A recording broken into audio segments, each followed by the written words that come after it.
Black Star Network is here. Hold no punches. I'm real revolutionary right now. Support this man, Black Media. He makes sure that our stories are told. Thank you for being the voice of Black America, Roland. Stay black. I love y'all. All momentum we have now, we have to keep this going. The video looks phenomenal. See, this difference between Black Star Network and Black-owned media and something like CNN. You can't be Black-owned media and be scared. It's time to be smart. Bring your eyeballs home. You dig?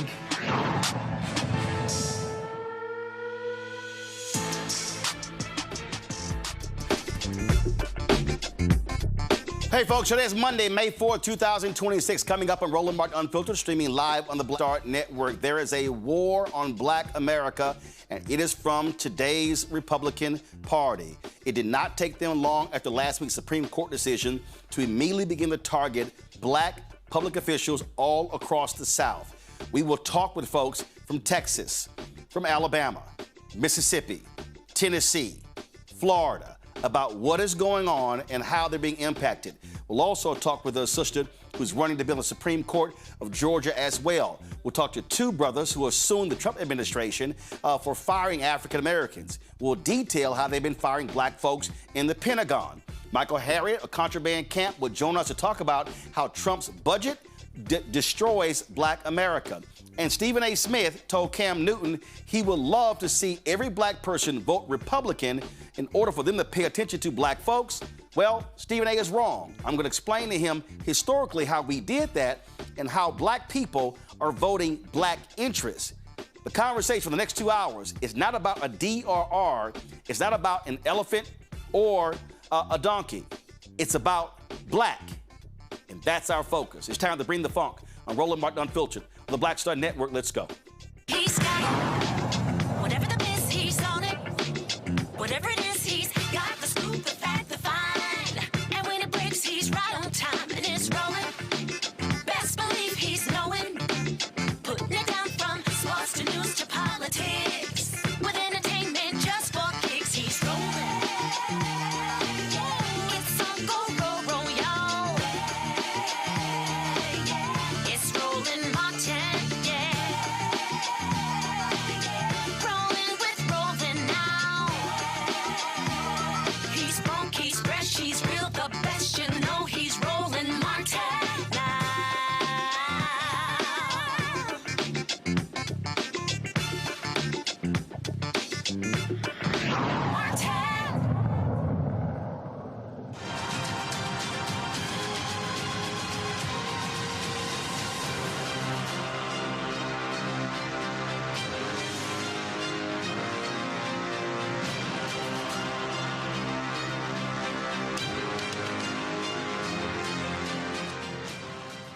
Folks, what we have seen over the past several days is the Republican Party saying we don't give a damn about African Americans. The actions taken have nothing to do with party. It's about limiting black power. What we have seen over the past decade as the Republican Party angry that black people were voting in huge numbers when Obama was elected in 2008 and 2012. And what they have done is target black folks since then. We have seen voter IDs shutting down of various polling locations. We have seen them purging voters. What we have seen is a continual attack on the power of black folks. The mistake that people make is they keep saying that, oh, you're shilling for the Democrats. You're trying to get us to support Democrat. No, our choice is very simple. It comes down to Republican Party or Democratic Party. What is the conduit through which black people are going to be able to exercise power? The reality is today's Republican Party doesn't give a damn about black folks.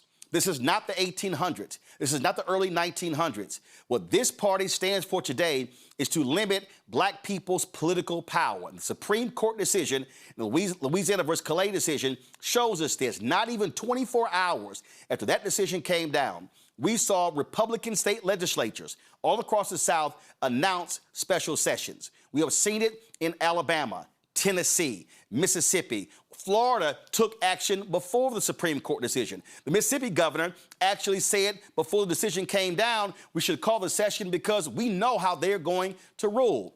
Folks, we need to call this what it is, and that is an absolute attack on black America by the Republican Party. And there should be a state of emergency in black America with what is going on. What we should be looking to is having a freedom summer where we are educating, informing, and enlightening folks, signing people up. This must be the most aggressive black voter campaign since the civil rights movement. I kid you not. I am not sitting here being hyperbolic. What I'm saying that what we are witnessing are folks who want to cement white power, white supremacy. And this conservative right-wing Supreme Court is allowing Republicans to do that. They are instituting their will as opposed to what Congress decided with the passage of the 1965 Voting Rights Act. And so we must be responding in the most aggressive way possible. Let me first bring up as my guest, Kabir Kareem. He is the chair of the Mississippi Legislative Black Caucus. I'm glad to have you on the show. Here's the deal. We've covered the elections most recently. You had some special elections in Mississippi where the courts ordered the elections to take place that broke the Republican supermajority. We've seen the courts rule Supreme Court cases as well. The reality is your state, the higher percentage of black folks in any state in the country, and Republicans, they want to wipe out this congressional seat of Congressman Benny Thompson, and they're going to wipe out state Senate seats, state representative seats, and seats all up and down the board. This will be the greatest loss of black political power in Mississippi since the 1890 Constitutional Convention. First of all, thank you, Roland, for having me on your show today. You're absolutely right. These folks have lost their minds. They're already in the process of putting things in place. Even before the ruling came out, they had called a special session to handle a Supreme Court district where we only have one Supreme Court representative just on and we want another one. And so I really don't know what the governor is going to, what this special session is going to be about. But of course, the governor has to call and do what he wants to do. I want to bring to your audience hold tight 1 second. I'm having a serious issue with your connection. I'm hearing every other word. So if y'all can get that fixed, please let me know once we do that. Let me go to Tennessee, where we have our Charlene Oliver. She's a Tennessee state senator. In your state, we have seen the Republican governor, Bill Lee, call for a special session. They took apart the Nashville congressional seat, split it up into 3 or 4 different Republican seats. Now they want to turn Memphis into a red seat. And what Republicans are saying is if the whole state supports the Republican Party or they vote red, well, the whole state should be red. Well, Memphis ain't red. Memphis is blue, so they want to wipe out black power in Memphis. And even though Steve Cohen, who's white, congressman, represents Memphis, that historically has been a seat held by an African-American. State Representative Justin Pearson is running against him in the primary. So they want a white conservative Republican to be representing Memphis. That's right, Roland. But you know what?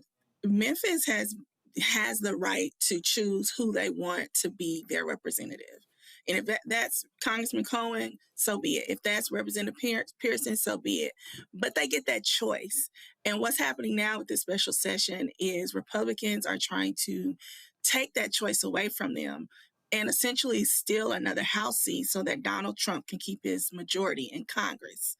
So what Memphis is a naturally occurring Black district. It just so happens to be Black. There is nothing about the congressional 9th district that is, supposed to be a Black district. It just so happens to be a Black district. And the way that it is drawn is drawn around the county lines. And so it is a naturally occurring Black district. And now they're trying to say, after all these years, that now somehow it is unconstitutional to have a district drawn this way. But what you also have there in Tennessee, you have a state law. And I saw, I'm trying to look for it right now, you had a Republican.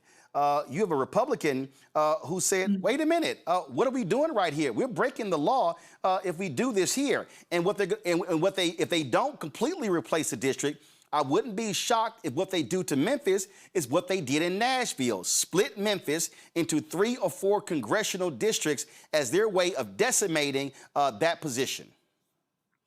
Yeah, we know this is calculated and it is intentional to take away the ability of Black folks in Memphis to be able to elect who they want. And it's also illegal because in our Tennessee code, it explicitly says that you cannot redraw maps between apportionments. So what we are doing here with the special session is illegal and unconstitutional. And so what the first things that they're probably going to do is have to change the law, which is such a far-reaching norm outside of what we've done when we redistrict in Tennessee. This is outside the norms of what we do when we redraw lines. So what do you need people to do? Listen, if they call a special session, what I keep saying, we have got to have our people flood the state legislature. We've got to be doing all we can, protesting and making it loud. But while that is happening, we also got to be mobilizing and organizing and registering our people. So whatever they do, we maximize our power, because the problem is we can't have weak Black voter turnout. Tennessee, like every other southern state, they must feel maximum Black pain at the ballot box. And that means showing up in numbers that we have not seen since the election of Obama in 2008. That's right. We need people to, first of all, wake up to what's going on. We are in the Civil War. We are not doing it with bullets. We are doing it with the ballot at this point, and they are redrawing maps to do it. So we need people to show up at the Capitol in droves from Memphis to Mountain City.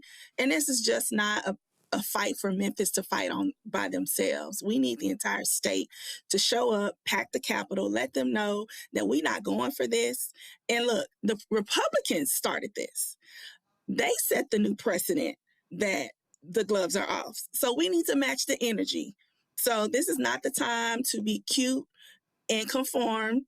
This is the time to rise up and say, look, we're not going for this, hell or high water. Absolutely. Senator Oliver, keep us abreast of what happens in Tennessee. We're going to be covering this. I know people are planning rallies, so we want to be able to live stream that stuff because we need all of our people completely engaged, because I keep trying to explain to folks that when you wipe out Black political power, you're wiping out access to billions of dollars in the legislative process when it comes to the city, the county, the school board, the state, the federal as well. And so folks need to understand that this is real. This is absolutely a state of emergency in Black America. We appreciate it. Thanks a lot. Thank you. I'm going to go back to Mississippi. We have Representative Kareem, so glad to have you here. So here's the deal. Your state, 38% Black. And so what these white Republicans in Mississippi are likely going to do is they're going to say, we don't give a damn if that's the case. They want to wipe out black political power. And I'm telling you, this to me is very similar to what happened in 1890 when those white racist Dixiecrats were upset that black people kept winning in Mississippi. The Republicans in Mississippi are mad that the federal courts kept ruling against them. And the problem is this Supreme Court, with this Louisiana versus Calais decision, has now given these Republicans the power to say, oh, no, we're not sitting here creating districts by race. We're creating this because we can do partisan. They have given these white conservatives an excuse to completely decimate black political power in Mississippi. You're absolutely correct. And to add insult to injury, Roland, we're having our special session at the old Capitol where they adopted the 1890 Constitution. Now, some might say that no malicious intent was done, but it's a slap in the face to the 1.2 million black folks here in the state of Mississippi. And yes, it's 40% of us in this state. Where are you going to go? You want to take out my dear friend, Congressman Thompson? Where are you going to put 40% of black folk in the state? We are the largest black populated of black folk in the country. What you going to do with us? We got to be somewhere. We're not going out rolling like that. It's a fight. And we're prepared to do what's necessary. I was in Mound Bayou, Mississippi on Friday, doing a show from there. We went to Shreveport, Louisiana on Thursday. And I'm telling you, what has to happen is, just like Freedom Summer took place, when you had these college students who made their way to Mississippi and other southern states, the same thing has to happen. We've got to have the largest mass black voter mobilization since Obama's election, because everything that we're seeing, I need everybody listening and watching to understand, everything that we're seeing today is a direct reflection on black voter turnout in 2008 and 2012 that scared the hell out of these white conservatives. It was the first time in American history where black people voted at a higher percentage than white Americans. And they've said since then, not again, we ain't gonna have this. And so all of this, the Shelby v. Holder, all the lawsuits, the affirmative action lawsuit, this lawsuit, the battles over the seats in Alabama and Louisiana is all about how do we destroy 60-plus years of black political progress? You're absolutely right. And folks need to also, look, we just started practicing democracy in 1965. And here, I'm the chairman of over 58 black men and women. We started out as a caucus of one back in 1967, and he was adopted. He was seated. But before he got seated, Roland, his desk was taken out the front door of the Capitol and sawed in half. And he was a caucus of one for 8 years. And now in 2026, the late Robert G. Clark, our emeritus leader, is turning over in his grave for a situation that should have been taken care of generations ago. But I'm telling you this, our seats have blood on them, and we are not going out without a fight. We've got 40% of black folks in the state of Mississippi. Where are you going to put them? If you move one of us, it's going to affect this supermajority that they have. So they have to take that in mind as well. And they've been talking about it too. I saw a very conservative person running for governor saying, don't be so quick to move any lines because it can mess up the supermajority that we have in the state of Mississippi. But we have to fight, Roland. We have to inform the public. The Black Caucus is going on tour, going to every town, hamlet, and village, making people aware of what's going on with this Calais case. And look, this is not the time to go to sleep. This is not the time to stop fighting. The work is just starting, and we're ready for it, Roland. And we're asking clergy, elected officials, grandma, grandpa, senior citizens, if you got one fang, one claw, it ain't the time to retire and go sit on the porch. We need you, all hands on deck right now here in Mississippi. Absolutely. Representative Kareem, Mississippi Black Caucus, we surely appreciate it. Thanks a lot. A5. All right, brother, I appreciate it. Folks, I want to show you. You heard me talk about this here. Henry, go to my iPad, y'all. This right here is the chart that shows you black turnout. I want you to see the black line is white people. The blue line, black people.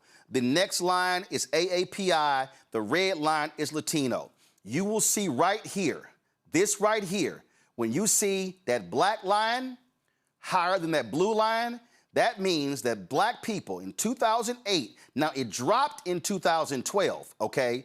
It dropped in 2012, but in 2008, that was the first time in American history that a larger percentage of black people voted in a presidential election than white people. Now, you see what happened in 12, 16, 20, and 24.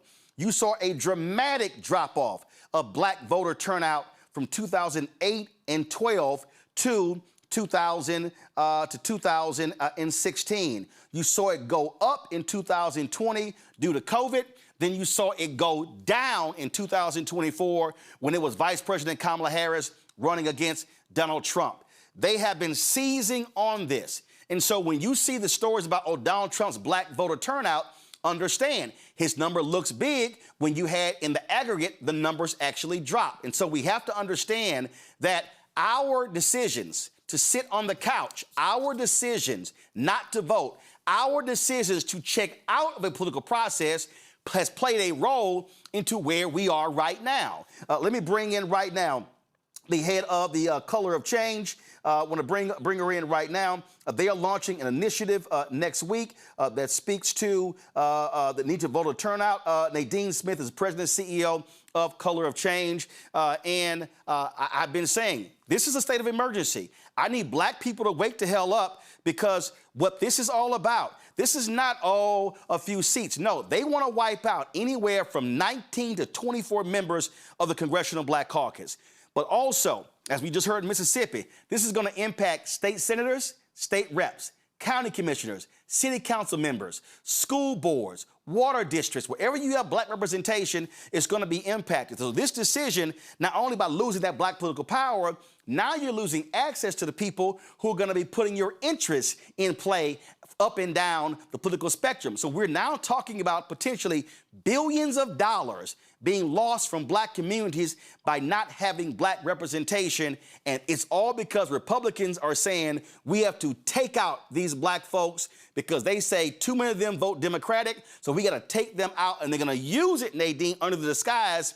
Alito has allowed them to say, oh, no, we're doing this because they're Democrat. No, they are basically saying we're going to return more power to white voters than these black folks.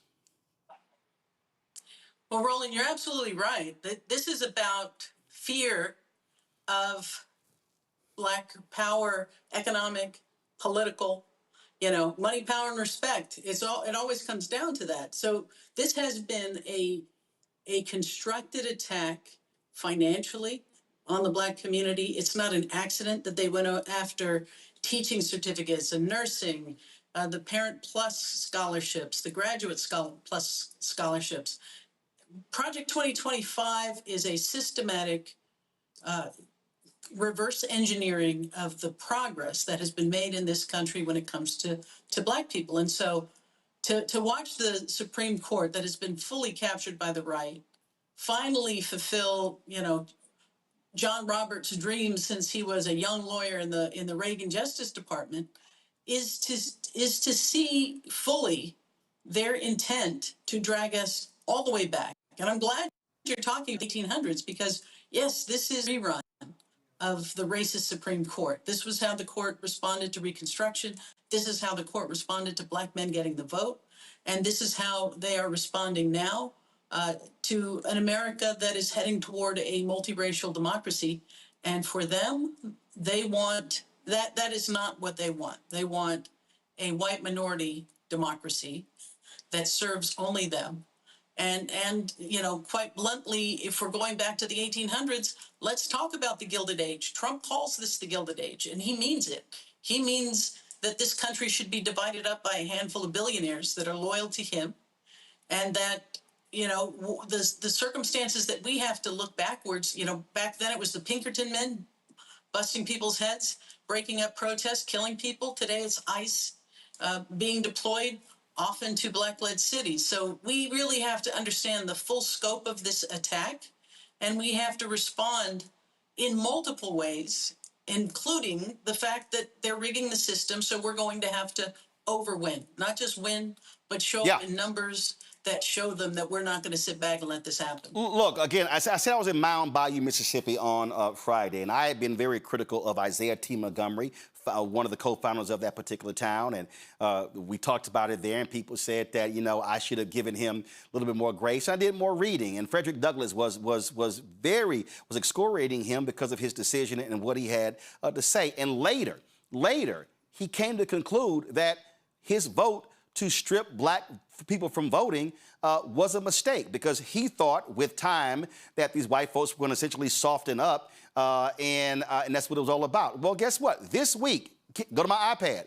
This week, Clarence Thomas will set a record as the second longest Supreme Court justice in American history. And the reality is, what the white conservatives have done is use a black man to completely eradicate the power of black people. If you look at a lot of his rulings, when it comes to death penalty cases, when it comes to the ability to sue various states, when it comes to voting rights, we talk about Chief Justice John Roberts, who always wanted to get rid of the Voting Rights Act. Clarence Thomas has despised the Civil Rights Act and the Voting Rights Act and the Fair Housing Act. And so we are also here because a black man has been complicit in destroying black political advancement. Without a doubt. And he's been well compensated by that infrastructure for doing so. And that's a reality that we have to face. My grandparents are from Mound Bayou, born in Mound Bayou. My grandparents were part of the first interracial farming cooperative in the Mississippi Delta. And my grandfather was part of the Southern Tenant Farmers Union, organizing sharecroppers to fight back. And so I look to that history with some pride, but also for the blueprint for how we rise in these circumstances when the deck is stacked against us. And it's important to remember black voter registration in Louisiana in the 1870s, when the Supreme Court did then what they've done now, dropped from 130,000 people to 730 people.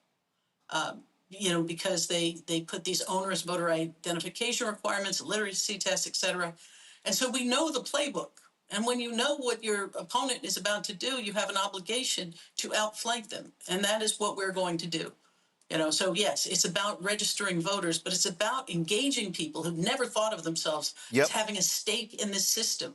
And it's about talking about a future that isn't simply rebuilding everything they've destroyed as they plunder our economy and line their own pockets.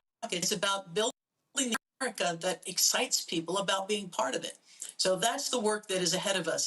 Not simply talking about partisan politics, but about a future where people can see themselves in it, where they can see a financial security in that future, where they can see political power in that future, and where they can see respect. Money, power, and respect. Once they take your money, once they take your political power, they're going to take your respect as well. Tell us about this voter registration campaign that Color Chain is going to be launching. Yeah, so we're going to be registering voters in the South, and we're going after, as I say, the voters, not just the folks who have moved and haven't registered, but we're really going to go after folks who black people who we need to have this conversation with, who need to understand what the stakes are. Because, there are a lot of people that say, listen, nothing much changed in my life, regardless of who's in the White House. Well, this is about who's in your city hall, who's in your county commission, who's in your mayor's office. Every single seat, everything that affects your life is being determined by these maps that they are drawing and their ability to neutralize our vote. So we have a huge voter education process ahead of us, but we're not going to shy away from talking to the people who've lost faith in this system to show them that they have power. And if they didn't have power, this Republican Party, this Supreme Court, everything in their power to make sure you don't exercise it.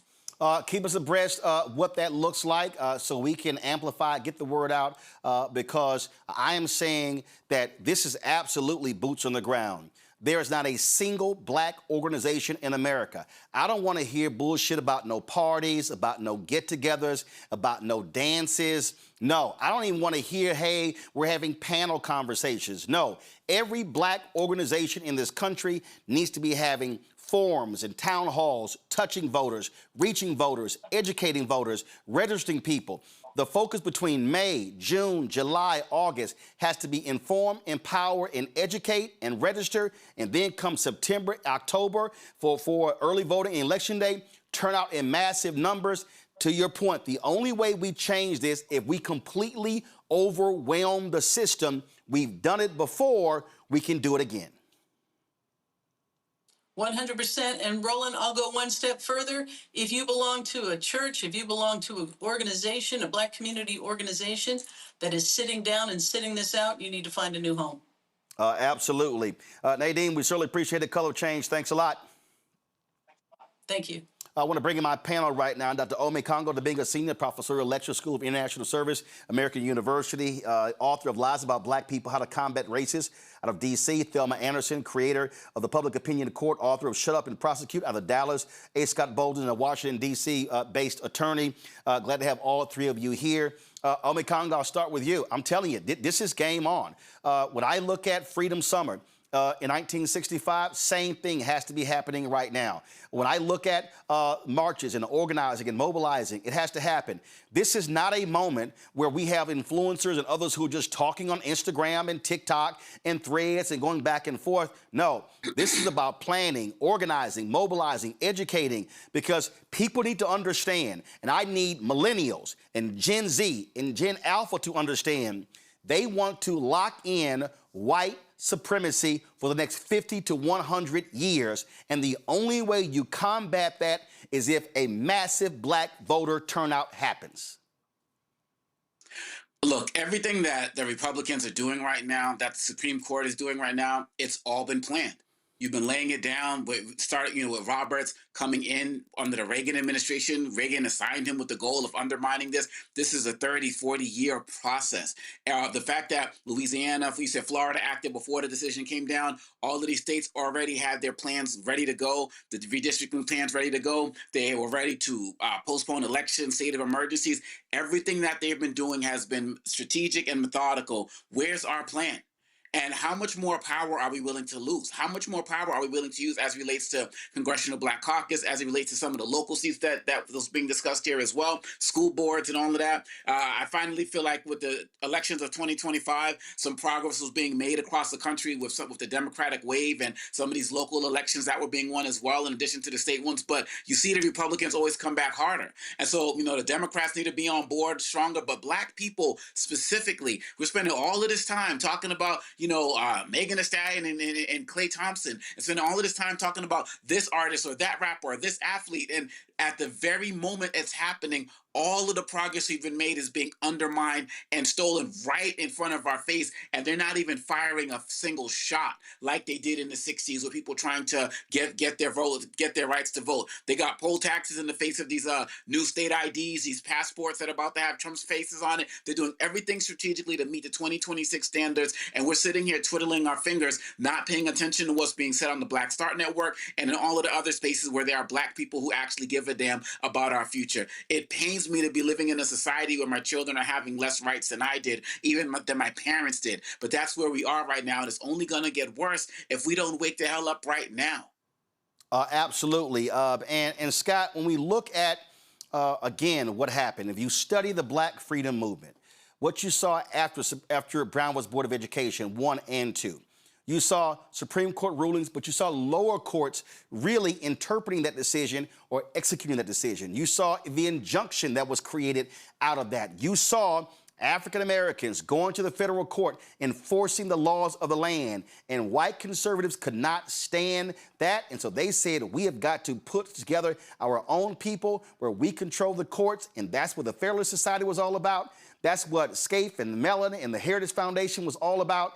It was about, hey, let's control the political process and the judicial process. And so that's what they're doing. And so, again, the Supreme Court can make whatever ruling they want to make, but the one thing the Supreme Court cannot do, they cannot deny people the right to vote. So our way, our only way, Scott, of responding is to overwhelm the ballot box. And again, we've done it.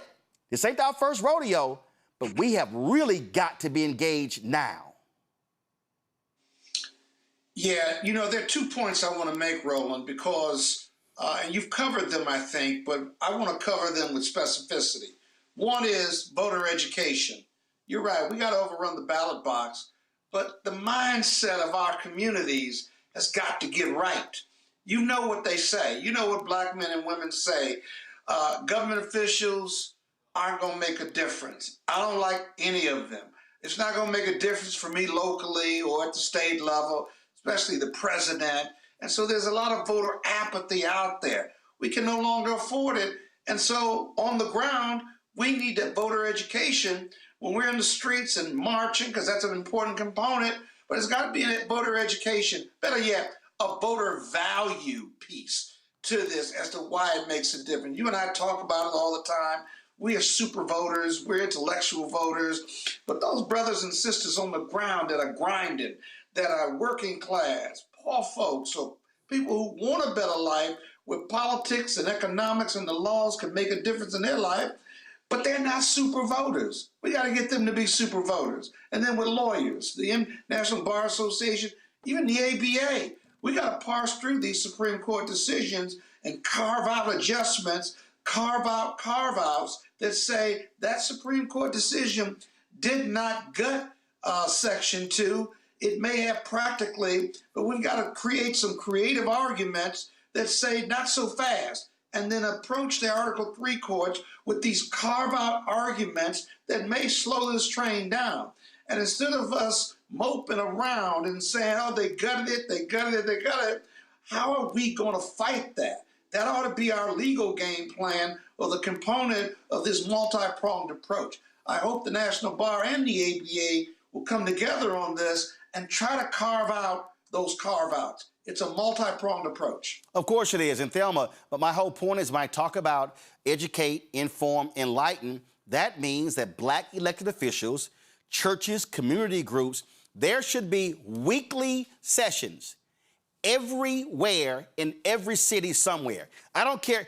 Every city across the South, every week, somebody should be having a teach-in. Somebody should be having a voter education mobilization a meeting where people are able to come out and we walk people through the electoral process, how what happens on the city and the county and the school board and the municipal and the DA and the judicial and the state and federal impacts your daily life.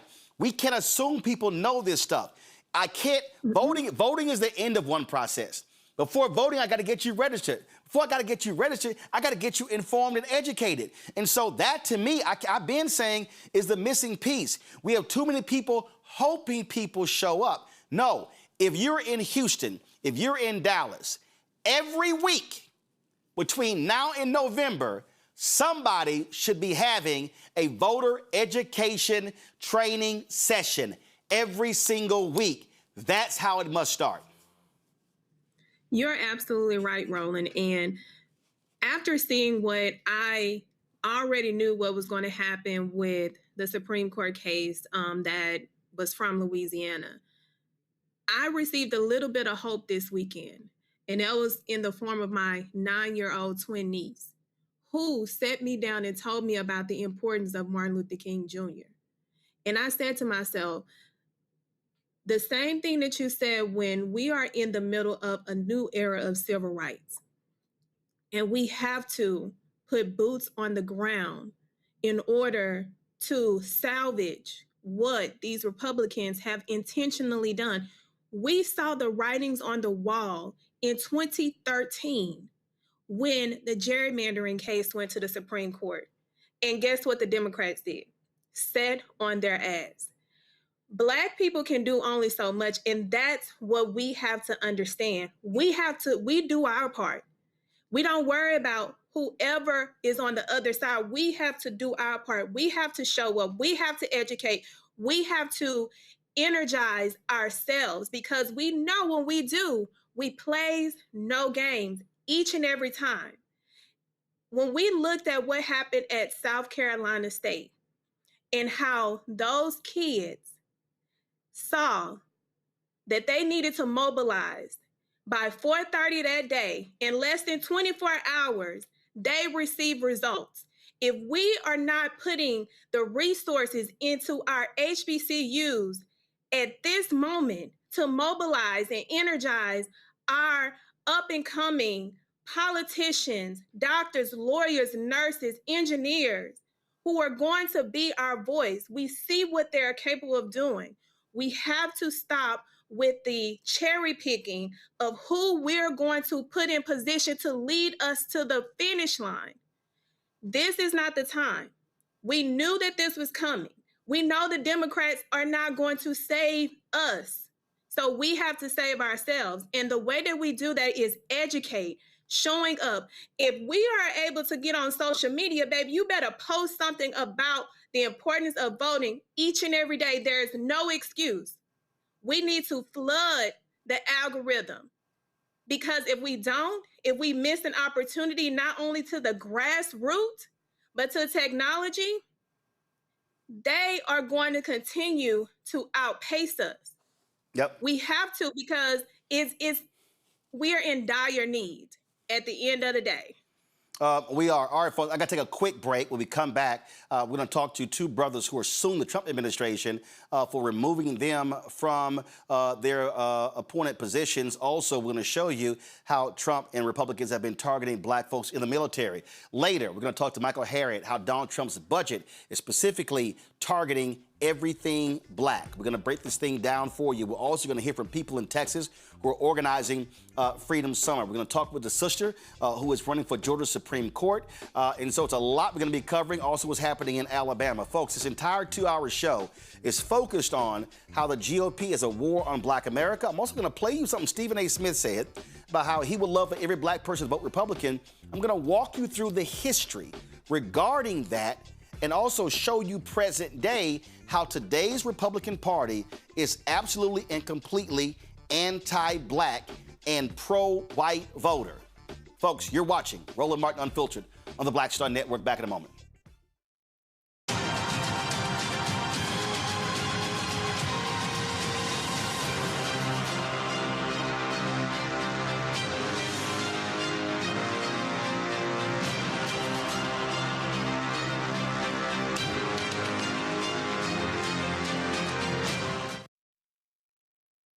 With medicine and science under attack, I want to keep you and your family informed and healthy. I'm Dr. Ebony Hilton, and I knew at the age of 8 that I wanted to be a doctor. So I studied hard and became the first African-American female anesthesiologist hired at the Medical University of South Carolina since its opening in 1824. And I always say I was made into a doctor, but I was born to be a mom. And as a new mom, wife, sister, daughter, and friend, I understand how frightening a medical crisis can be. I care for individuals on some of the worst days of their lives, and it's my mission to provide you with a safe space to gain clarity on issues affecting your mind, body, and soul. I recognize that there are health disparities, particularly as it pertains to race, and I want to help bridge the gap between you and your healthcare providers. Join me every Thursday for Second Opinion on the Black Star Network, where each week I'll invite experts from various medical fields to share the latest health news. We'll discuss topics such as the vaccine debate, mental and sexual health, medical bias, infertility, menopause, andropause, nutrition, and aging. Together with my medical colleagues, we aim to provide you with a second opinion. Don't miss it, Thursdays only on the Black Star Network. Hatred on the streets, a horrific scene, a white nationalist rally that descended into deadly violence. White people are losing their damn minds. As an angry pro-Trump mob storms the U.S. Capitol, we've seen shootings. We're about to see the rise of what I call white minority resistance. We have seen white folks in this country who simply cannot tolerate black folks voting. I think what we're seeing is the inevitable result of violent denial. This is part of American history. Every time that people of color have made progress, whether real or symbolic, there has been what Carol Anderson at Emory University calls white rage as a backlash. This is the rise of the Proud Boys and the Boogaloo Boys. America, there's going to be more of this. Here's all the Proud Boys, guys. This country is getting increasingly racist in its behaviors and its attitudes because of the fear of white people. The fear that they're taking our jobs, they're taking our resources, they're taking our women. This is white fear.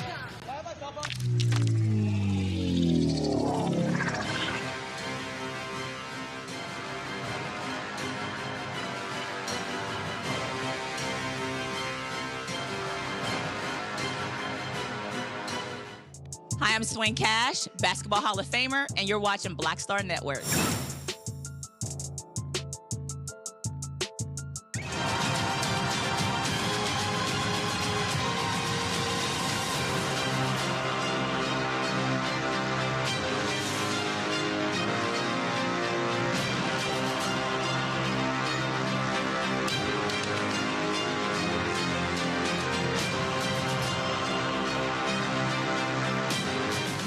Folks, Donald Trump has done all he can to wipe out black political power, even though it was appointed. Two black men, Robert Primus and Alvin Brown, who were fired by the twice-impeached, criminally convicted felon-in-chief in 2025, have filed lawsuits challenging their dismissals. They argue that the White House did not have cause for their firing as required by law. Primus was a member of the U.S. Surface Transportation Board. Brown previously served as the vice chair of the National Transportation Safety Board. Both men claimed the dismissal was a part of a broader pattern of discrimination against black leaders within the government. They both join me right now. I'm glad to have both of you here. Alvin, we had you in previously, and when you look at this here, Donald Trump went after the sister on the Federal Reserve. He went after the sister, brothers and sisters on other commissions as well. And sure, they fired different people, but in the Pentagon, Pete Hegseth, 60% of the people they've been getting rid of are African Americans and females. These people, they believe that white men are the most accomplished and should only be serving in positions.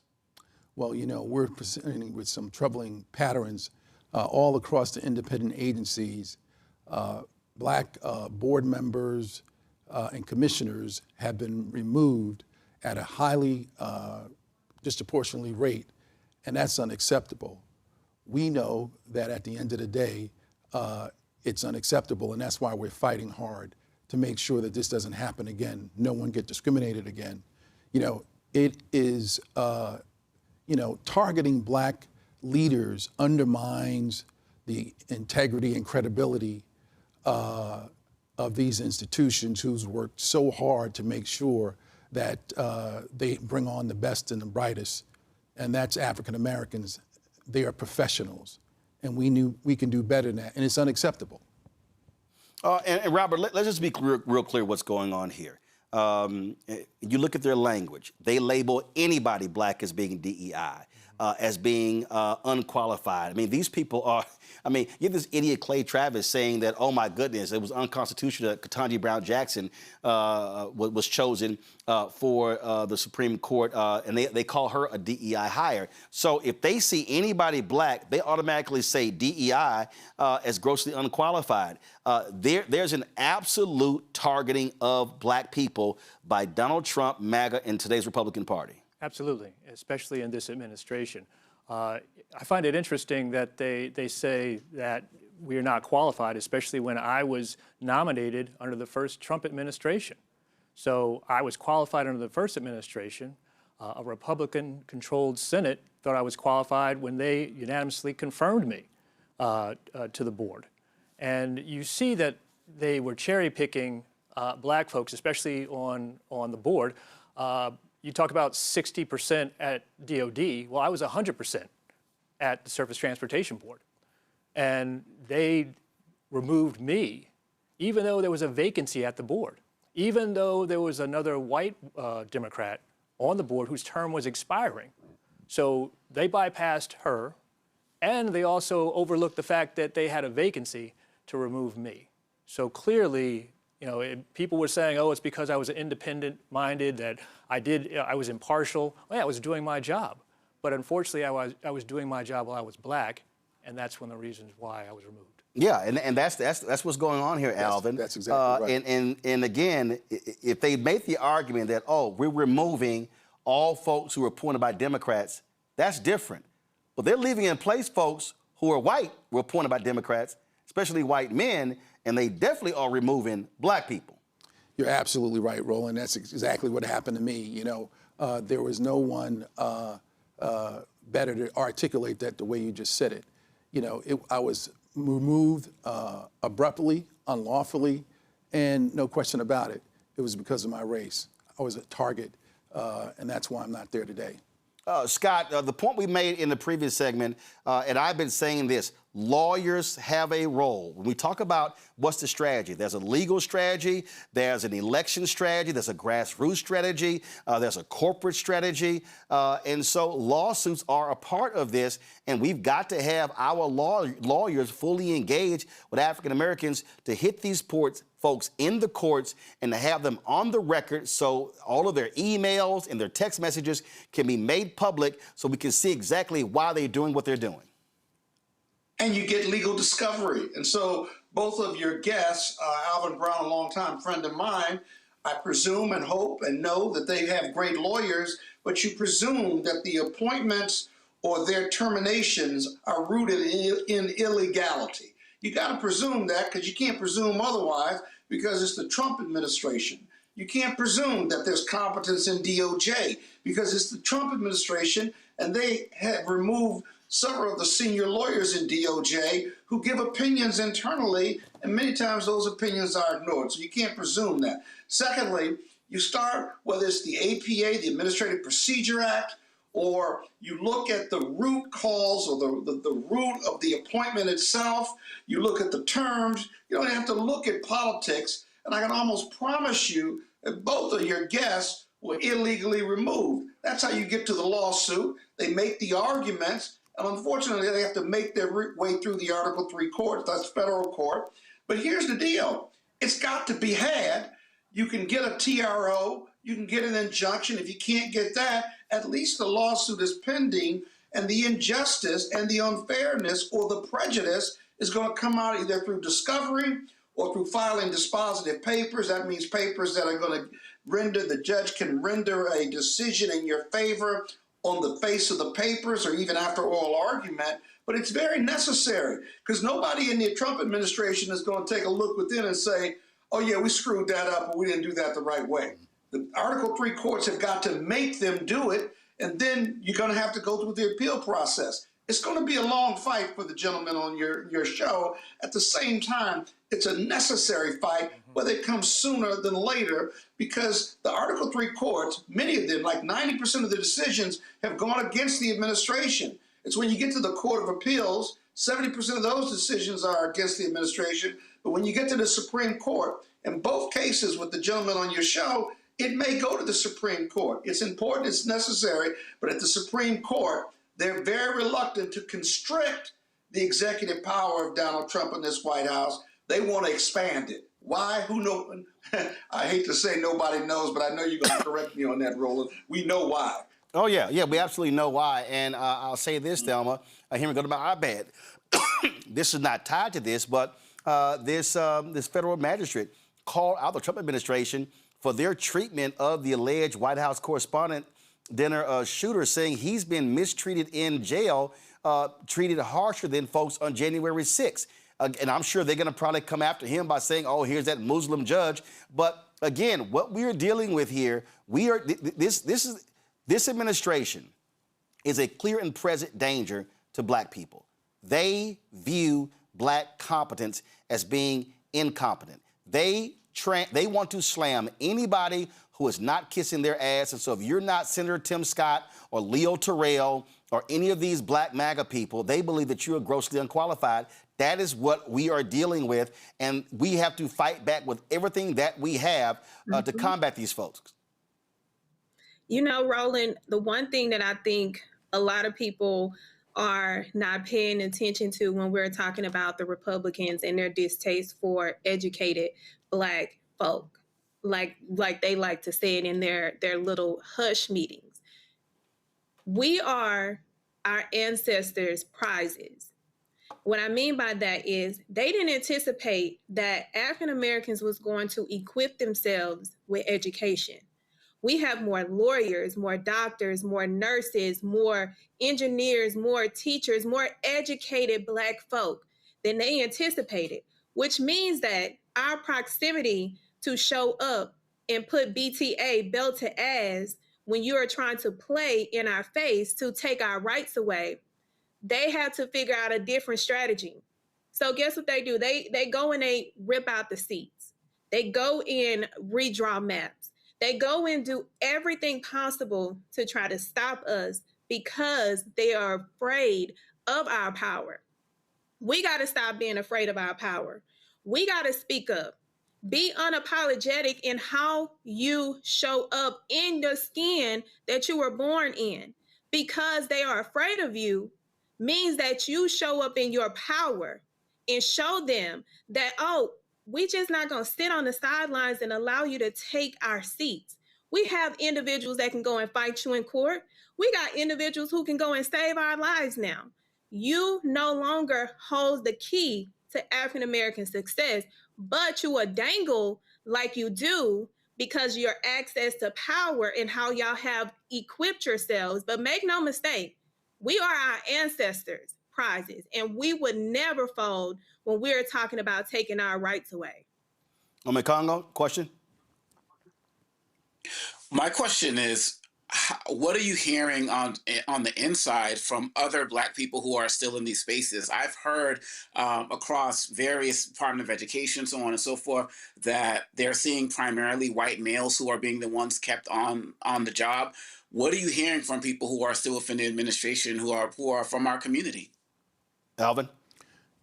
Yeah, so obviously, the word is, and you hit it right on the head, that, they're replacing African Americans with white males, and that's what's happening. That's why since Trump got into office in his second term, over 75% of those who were fired were African Americans. And so they're replacing them with white men. And in some cases, no one's in a position. So that's the problem. And they're afraid for their jobs. Robert and I are the only two people who are suing President Trump. And so that says a lot in itself. But this is bigger than Robert and I. This is really about making sure this doesn't happen again to anyone else, to be removed unlawfully, as Scott Baldwin said, or be discriminated against. And that's why we're fighting for justice. Robert? I piggyback on what Alvin said. I mean, to be honest with you, there are very few Black individuals in the administration and in government that I know at the levels that we're at. Those who are below are keeping their head down. They're hoping that they're not picked, not singled out, like so many of our brothers and sisters have been over the past 2 years. And like Alvin said, this fight is not about my position. It's not about Alvin's position. It's about the rights of Blacks to have these positions, who are qualified and who deserve these positions. This goes back, as I've told Alvin, we've had this conversation. 1911, then President Woodrow Wilson, when he took office, one of his first acts were to remove Blacks from supervisory and managerial roles and segregate the government. And we were reeling for generations, lost generational wealth, lost access, and lost mobility in the federal government. We are at that same point now. It is Woodrow Wilson 2.0. Yep. And we need to realize that, not for me, not for Alvin, but for the future of Black folks qualified who deserve to have the opportunity to serve in this government. Woodrow Wilson, absolutely one of the most racist individuals to ever occupy the Oval Office. Robert, I appreciate it. Alvin, I appreciate it. Keep us abreast of what happens with your lawsuits. Thank you. Folks, going to go to a break. We come back. We're going to talk about how Trump's budget is anti-Black. We're going to hear from folks out of Florida and Alabama, what's happening with redistricting there. We're going to talk to a sister who's running for the Supreme Court in Georgia. Also, I'm going to walk y'all through the history of Black folks voting Republican. Stephen A. Smith said something on Cam Newton's podcast that captured my attention. I was texting Stephen A. earlier. And I need people to understand, Black people have always voted in Black people's interests. This notion that we just give our vote away to Democrats is actually a flat-out bullshit lie. I'm going to walk y'all through that. You're watching Roland Martin Unfiltered on the Black Star Network. Be sure to support the work that we do. Join our Bring the Funk fan club. Our goal is to get 20,000 of our fans contributing on average $50 each a year. That's $4.19 a month, 13 cents a day. Support this show, the 5 other shows on the Black Star Network. We've had more than 47,000 folks who've contributed over our last 7.5 years. And listen, we don't suppress our content. We don't hide it behind paywall. We have it free and open, so your support is critical. It ain't like we got millionaires and billionaires cutting us checks for the content, and so we depend on your support.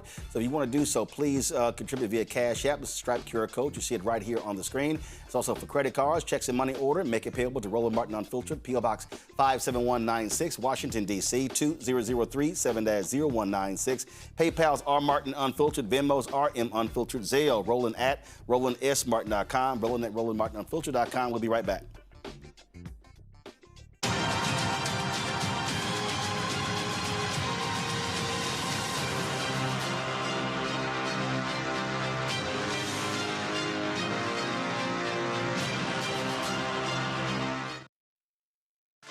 A decade of love, joy, and power.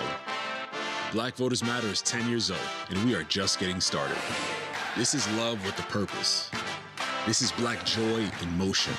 This is unstoppable power. Across campuses, neighborhoods, and back roads. Let's go! We show up not just to vote, but to be seen, to be heard, to belong.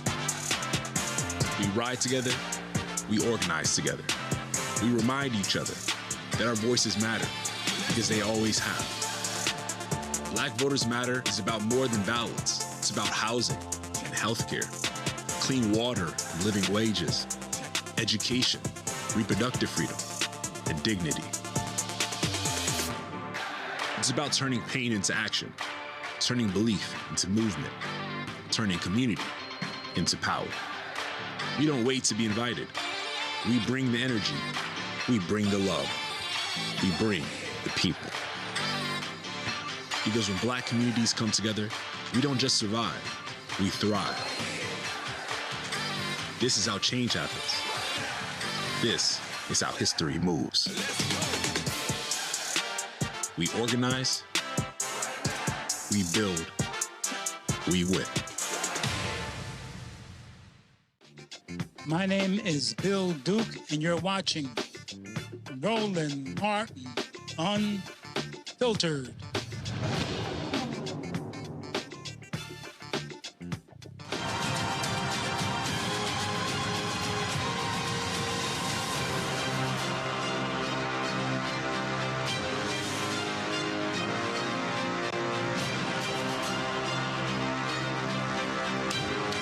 All right, y'all, so I'm walking y'all through how the Republican Party is trying to destroy Black America. I have been telling y'all since Trump's inauguration, they've been trying to defund Black America. They have been targeting education, economics, health, civil rights, social justice, every single part of our existence, because what they want to do is cement white power, cement their control in so many of these areas.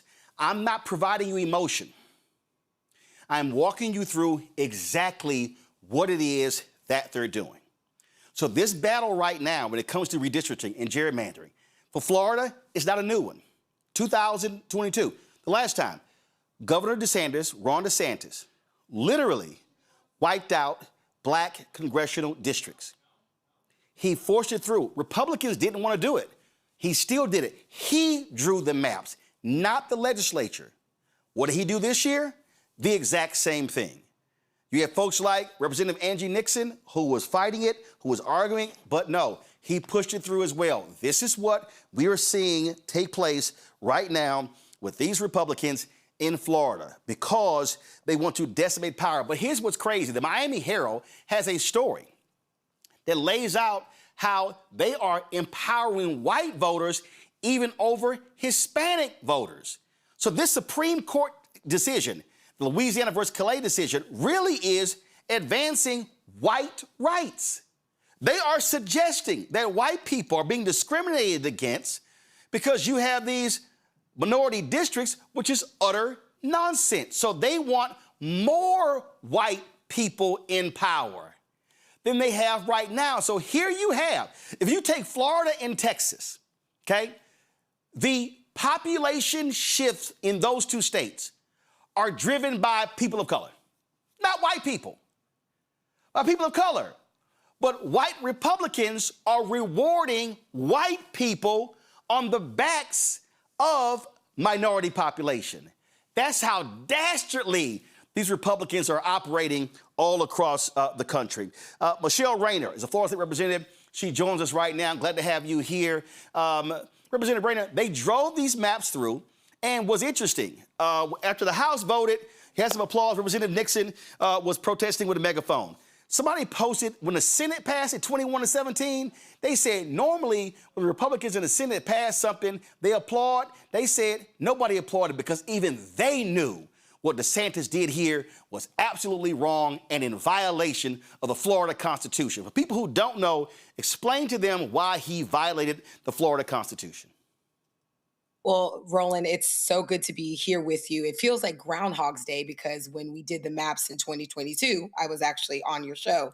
So now to be back, 4 years later is actually insane. And I mean, there's no other way to say it. So in 2010, Florida passed, Florida voters voted on the Fair District Amendment saying that no congressional district, no state Senate district or state House district should be divided up by partisan party or to favor an incumbent. If you recall, the night before the maps were even given to legislators, Ron DeSantis, he released the map to Fox News, and it was a partisan map. And the color overlay was the exact map that we voted on Wednesday. It was also the map that his map maker said I was the only one that drew, that we use partisan data, which is in violation of the Florida Constitution. And also furthermore, it is the legislature's job. It's under the legislature's purview to draw maps to have this process go forward. Now, the governor can offer whatever map he wants. But this map was basically said to us, we're giving you this map. There's no meaningful legislative input. There's no meaningful debate. And in fact, they refused, the map maker and the governor's attorney refused to go under oath in the Florida House. And Republicans allowed them not to go under oath when asking questions. So right now you have a governor that has said the quiet part out loud since he's been in office. He has told us even before he got into office when he was debating Andrew Gillum, when he said, Florida, don't monkey this up to the point that we're at now. And he's a lame duck governor. So the quiet part is actually happening in real time. Yeah, and I need people to understand, again, they stole black seats last time. They want to eliminate black seats this time. They want to decimate Hispanic voters. This map in Florida is all about increasing white power in Florida. Exactly. The map is shameful. I mean, you have districts. So, for example, if you look at Central Florida, you have folks in Orlando proper, all the way down to Lake Okeechobee, which is, for those who do not know Florida, I mean, that doesn't even make actual sense. You have folks who don't have the same needs, the same interests. You are eliminating Democratic districts, those districts that are driven by Black voters, and those districts that are often elect Black congressional members. You have literally chopped it up. And it was literally unbelievable because I don't know if you had an opportunity to watch any of the bill sponsor answer questions in the House. She could not answer a single question when we questioned her on the map. I am a lawyer by trade. I do civil rights work as well. So when we're asking her very pointed questions and following back up, all she could say is, I don't know, because they think they're not going to get deposed. They think that they're going to be safe from a lawsuit. But I have news to tell them. They're not going to be safe. The lawsuits have already been filed. More are coming. And what I would encourage people, and you've said this, while this is happening in Florida, we have an opportunity as Black folks. We need to organize. I say this all the time. We have to organize. We have to mobilize. You have to find a political home. And I don't mean a political party. I mean, whether it's the NAACP, whether it is Equal Ground, whether it's Justice Over Everything, you need to find a group of people and then you need to vote. Because in the words of Chris Brown, that great philosopher, a lot of us are standing outside of the club hating, and we can't even get in. And we're not getting in because we're not organizing, we're not mobilizing, we're not finding a political home, and we're not voting. Now, last question for you. Where are Latinos? Go to my iPad, Henry. They've cracked. There was a majority Latino district. They've now split them up into 2 separate districts. Are Latinos making noise? Because when I look at this whole gerrymandering, I see black folks fighting. Latinos in Florida better realize they getting screwed too. 1,000%. So you have those who are progressive, but also, once again, it's going to take folks who say that they are Democrats to stop leading with being a Democrat and start leading with values and talking to folks. I believe one of your other panelists that was on, she said, you know, we got to kind of step outside of this partisanship and we got to start talking to folks, because here's the thing that's happened in Florida. Republicans have taken over the job that Democrats used to do.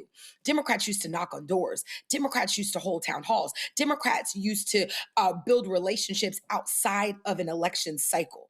Republicans are the ones that are doing it. Now, Black Democrats, some of us are doing it, but we've got to do that as a party. And so I want my, Latino brothers and sisters to understand, just as the train is coming for Black people, do not think it's going to be late for y'all. Do not think that that train will not be on time for y'all, because that train is coming, that train is here, and it is time to make sure that y'all are doing the same thing in the best interest of your people and the things that matter the most to you. Representative Rayner, we still appreciate it. Thanks a lot.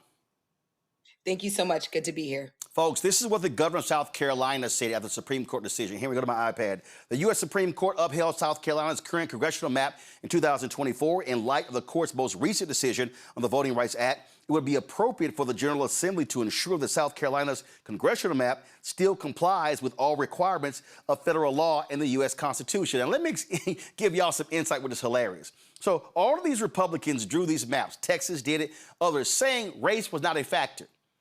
Well, then the Trump administration sends Texas a letter saying, oh, race was a factor. So Texas was defending the map they approved by saying race wasn't a factor.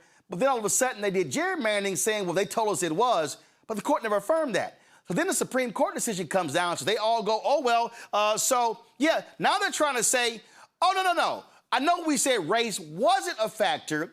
Now race is a factor, so now we got to change it. And so South Carolina, this is the current map of South Carolina. You see right here, there are 6 congressional districts, and of course, the blue one, that's Congressman Jim Clyburn. So there are a lot of Republicans who want to get rid of that particular district. Joining us right now is South Carolina Representative Hamilton Grant.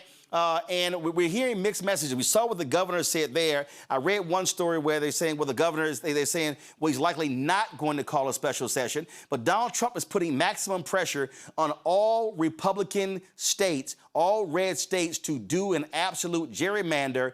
And Nancy Mace and others, they absolutely want to wipe out Congressman Clyburn's district. We're talking a lot of Black people in South Carolina. Yeah, it's almost like when Donald Trump told the Proud Boys to stand back and stand by.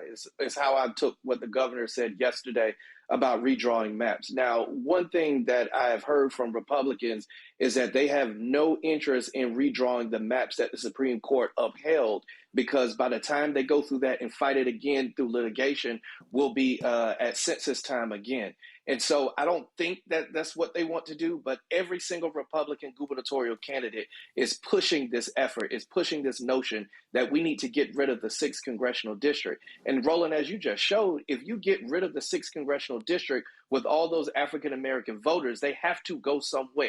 And so some Democrats seem to think that if that is where they want to go and that is what they want to do, it could put several congressional districts at play. But it really just depends on how the maps are drawn. Just like your previous guest that we had, our dear state representative out of Florida, you've got some congressional maps that show my county, Richland County, going all the way up to Lawrence in the upstate. Well, those two counties have nothing in common. And so Republicans are doing the most extreme thing that they can to try to eliminate African-American voting power and people of color in South Carolina. I mean, we're talking about a state that's 26% Black, a state that after the Civil War, a majority of the legislature were actually African-American. And so, yeah, what these Republicans are scared of, and we heard this in Florida and even Texas, and really in those two places, it all depends on how Latinos vote. They're scared to death because all of a sudden, if Latinos swing Democrat, let's say 60, 65, 70, and black folks are 90% against them, if black people and Latinos maximize their voting power, they could wipe out Republicans. And so these white Republicans are saying, I think what I'm hearing is, hey, leave all them black people in Clyburn's district, because if y'all start carving up them black folks, they now could cause us to lose in our congressional seats. And let's move from the congressional seats to some of these state house seats. Yep. For the first time in modern history, we've got all 124 seats that are up for re-election in the House of Representatives are contested, which means you have a Democrat and a Republican running. For far too long in this state, Republicans have done the electric slide through the primaries and into November because there were no Democrats challenging that. Gone are the days of that. Roland, I just stepped out from a gubernatorial candidate forum, and this is the number one issue that they are talking about, making sure that we are maximizing and turning out the votes so that we can flip seats, so we come out of the super minority in the House of Representatives and gain some more power in the legislature so that we can protect our representation. What we have seen in the past is that Republicans will take powerful black seats with black legislators, put them up against each other, and make sure that one goes home that they can tolerate instead of keeping both of them. And it's game's over for that. We've got to make sure that we've maximized the turnout, maximize the momentum, and make sure that we protect not only our congressional representation, but our House and our Senate representation at the State House as well. And the point that you just said that I have been yelling and screaming, you must maximize your power. We should have black turnout at a minimum 70%. It needs to be 80, 85. And I have been saying, Representative, if black people turned out at 70, 75, 80, 85% of our capacity, we literally sweep elections all across the country. Absolutely. And let me give you this tidbit. South Carolina is the fastest growing state in the country. We're the #1 destination for one-way U-Haul trips, which means people are moving here. Industry is moving here. Imagine if that percentage that you just gave of African-American turnout took charge of what comes to this state, the opportunities that come to this state. We could block data centers from going into our communities and taking our resources. We can make sure that the 5,000 jobs that are coming to Blythewood, South Carolina, from Scout Motors are occupied by African Americans and people of color. We can make sure that kids are going to trade school and graduating high school with associate degrees if they go to a 4-year college or if they go straight to work. African Americans can and must do better in the state of South Carolina, and it's time that we show up to the polls to make sure we protect our representation. All right, then, Representative, I certainly appreciate it. Thanks a bunch. Keep us abreast of what's happening there in South Carolina because we've got to we got to stay on this. Representative Grant, thanks a lot. Thank you, Roland. I appreciate it. Folks, the reason we don't have any representative from Alabama is because they are actually in session. Alabama has started today, this 11th hour special session to change their districts. Roy Johnson is a columnist with AL.com. He joins us right now. Roy, glad to have you here. Let's get right to this here. 92% of all of Alabama's population growth has been because of people of color. And the white Republicans in Alabama, they want an all-white congressional district. They want to wipe out the congressional seat of Shamari Figures, that seat that was created through battles in the courtroom. They want to wipe out Congresswoman Terry Sewell's seat in Alabama. Yeah, and they've been very clear about it. They have been blatant about it. They have not been shy at all. One of their better, hey, we just want to send an all-Republican contingent to Congress. They don't just want every seat at the table else to be in the room. But a democracy is one in which all voices, it is one in which ideas and perspectives are then. All right, Roy, hold tight 1 second. For some reason, you're skipping in every other word. So let's get his signal straight, and so we can get that going. So let me know when we fix this signal. Okay, y'all, hear me. Go to my iPad, y'all. So this is Alabama's map, as you see right here. So this is what they want. They want this entire map to be red. So the argument that they are making, and the argument Republicans are making in Mississippi, in Tennessee, even in Florida, is that, oh, because our state is red, then our whole congressional district must be red. Now, y'all got to remember, congressional districts are anywhere from 750 to 850,000 people. So it's not based upon how your entire state votes. So that's their argument. Now, here's my whole deal. Okay, if Republicans in the South are saying that, hey, so goes our state, we should make our entire delegation red, well, guess what? Democrats in Maryland should tell that state Senate president, sit your ass down and take out that one Republican in Maryland. Illinois should say, we're going to make the entire Illinois delegation blue. New York State, we're going to make the entire delegation blue. California should say, we're going to have a 52-0 map. See, you got to fight fire with fire, because what these people want to do, see, y'all, what they're trying to say is, oh, no, we're not wiping out black people. We're making this a Democrat-Republican thing. No, they're wiping out black power. And what we should be telling Democrats, if they go there, you should go there as well. You want to go to war? Let's go to war. Hopefully we got Roy's signal fixed. Roy, you still there? Okay, all right, so we're going to get Roy's signal fixed. Let me know when we have that fixed. I want to pull in Michael Harrod. He's, of course, founder of Contraband Camp. And Michael, I've been positioning this whole thing. That's why I have this graphic, the GOP war on Black America. And again, I ain't dealing in emotion. I'm dealing in facts. And the reality is, I look at exactly the data. I look at what they are doing. So here's a perfect example. And so I saw this video of Stephen A. Smith on Cam Newton's podcast. And Stephen A. said something that I thought was interesting. Y'all go ahead and roll it. I wish for one election that every black person would vote Republican. What? How can you say that? I said, it's simple. Since 1964, the black folks, we have been giving our vote to the Democratic Party at an exorbitant rate. Therefore, they know they got our vote, and they don't have to cater to us as much as we need them to. The Republicans know they'll never get our vote, so they don't give a damn about us. And as a result, we're the only community in America devoid of representation, which is why we're considered disenfranchised. I'm tired of that. What I want is to put ourselves as a community in a position where both parties have to work to get our vote. Can I ask you this? Okay.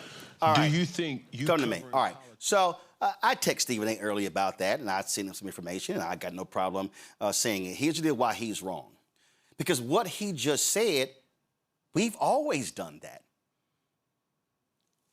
Always. Black people were hardcore Republican voters after the Emancipation Proclamation and the end of the Civil War. Black people were hardcore Republicans from the 1800s through 1964. Y'all, these are facts, okay? Now, understand, when you look at, matter of fact, Ted Cruz, if y'all want to laugh, Ted Cruz actually posted this stupid-ass tweet where he tried to ask Grok, was it true, of what he read? And it said the first 20, it was something like the first 23 black members of Congress were Republican. And he goes, Grok, is this true? And I was like, dumbass, you didn't pay any attention in history class? We all know that was true. Black people were riding with Republicans because radical Republicans pushed through the 13th, 14th, and 15th Amendment. It was Southern Democrats who were fighting Republicans. Now, when the Great Compromise of 1877 happened, guess what? Republicans sold black people out. Black Republicans called out Republicans by saying, y'all sold us out, y'all left us out to pasture. Congressman White gives his Great Phoenix speech. He was the last African-American who was in Congress from North Carolina, and he gave that great speech on the floor of the House. Now, guess what? Herbert Hoover was a Republican president. Herbert Hoover was the leader of the Lily White Party. Herbert Hoover, black people still voted for Herbert Hoover because Democrats were worse. What happens in 1948? You now begin to see Democrats nationally begin to embrace. They put civil rights in their plank. Of course, Senator Hubert Humphrey gives a passionate speech on the floor. He was fighting Southern Democrats. Now you begin to see the crack. People go, okay, all right, because black people were saying, well, Republicans ain't really riding with us. So you go to 52. 56, then you get to 60. Jackie Robinson, black Republican, was employing Richard Nixon to do more to get black people's vote. Kennedy was sitting here being aggressive with it. Black folks shifted, solidified black support to Stephen A. started in 64 when Senator Barry Goldwater opposed the 1964 Civil Rights Act. Black people said, oh, hell no. Jackie Robinson, black Republican, campaigned against LBJ. Barry Goldwater then votes against the 65 Voting Rights Act, calling it unconstitutional and unnecessary. So the reality is Nixon comes in 68 with the Southern strategy appealing to white voters. The Republican Party since 1964 has been anti-black and pro-white. Their entire agenda has been to appeal to white voters. Now, this is very simple. What I would tell Stephen A. is black people ain't dumb. Black people have not given our vote away. Black people have made the decision that white people have not weighed. Black people, I need all y'all people who love saying, yeah, you a shield for the Democratic Party. Just listen to this here. Black people have always been smart with our vote. Because you know what we said? We said, okay, who is fighting for our best interests? From 1865 through 1960, it was Republicans. Black people said, here my agenda. Who is supporting my agenda? Which one of y'all? And it was Republican. And then when Democrats embraced black agenda and Republicans didn't, black people went, we voting Democrat. Y'all, this is the equivalent of being at a dance and you want to dance. And you like, well, who gonna ask me to dance? Well, the Republicans don't even look at you, don't even talk to you, and walk right past you. And then when you go to Republicans, they say, get your ass back. I ain't dancing with you, but I want to dance. So Democrats are looking my way. Now, I'm going to go dance with them. See, y'all need to stop saying that black folks are giving our vote away. No, we are making strategic decisions. So when Stephen A. says they should compete, Stephen A., Republicans do not want to compete for the black vote because they benefit from the white vote. No Democratic president has gotten a majority of the white vote since '64. There's a reason, because they support the pro-white supremacist party. I'm gonna give you some data before I bring up Michael Harriot. George W. Bush ran for president in 2000. Do y'all know why many black and Latino members of the Texas legislature did not campaign against him? Because George W. Bush supported the Texas HUB program. That was the program that allowed blacks and Latinos and others to get state contracts. Yeah, it passed underneath him. Last year, Republicans, Abbott, Patrick, got rid of that same program. Oh, remember when the 10 black people got killed by the white supremacists in Buffalo? Representative Jamal Bowman put forth a resolution calling for the condemnation of white supremacy. Every Republican voted against it. Who supports Confederate licenses today? Who supports Confederate flags and the renaming of the keeping of Confederate monuments? Republicans. I'm gonna give you one more. I'm gonna give you two more. There are Republicans that have gotten black votes. If y'all have never heard of George Voinovich was a Republican. He was the mayor of Cleveland. And you know what he did when he ran as mayor? He met with black people. He talked with black people. He delivered a black agenda. When he ran for governor, he got upwards of 40% of the black vote. When he ran for United States Senator, he got about 40% of the black vote. So this notion that black people are not going to support a Republican is a lie. That's if the Republican actually delivers for black people. Last one I'm going to give you. Trump comes in last time. Do y'all know what one of the first things that he did? One of the first things that he did was what the Republicans did, was they actually overturned a bill in Congress that dealt with auto lending. I don't want you to hear what I'm saying. It dealt with auto lending. So the point of it was to stop discrimination in auto lending. Well, the Republicans said, we don't need this. The black folks said, wait a minute, what we doing? How y'all opposing this very thing that deals with discrimination? They said, we need to unite as one. Y'all all remember Reclaiming My Time? That's what started when Maxine Waters was on the floor of the House saying, I reclaim my time, and no, I'm not giving you my time. So one of the first acts of the Trump Republicans was to get rid of an Obama-era rule that dealt with discrimination in auto lending. So Stephen A., if that is the Republican Party's history, present-day history, since '64 to present day, why would black people be dumb enough to vote for them to further suppress and oppress our people under the guise of, well, if we all voted for them in one election, then they would become benefactors of black people? We already did that, and they stopped. Michael Harriet, founder of Contraband Camp. Michael, you looked at the numbers. All of these Negroes, especially a lot of these brothers who voted for Trump, talking about, oh, he's going to deliver a check to us. It's all economics. The reality is we've seen a massive decrease in black-owned contracts. Trump's budget wants to cut further. They want to get rid of the $37 billion federal DBA program. They keep yelling how Trump was amazing for HBCUs. His budgets tell something else differently. They are attacking every facet in black America, education, health, economics, you name it, in Trump's budget. So please show me the great benefactor of Donald Trump helping black people. So first, let's start from the beginning of what Stephen A. Smith said, right?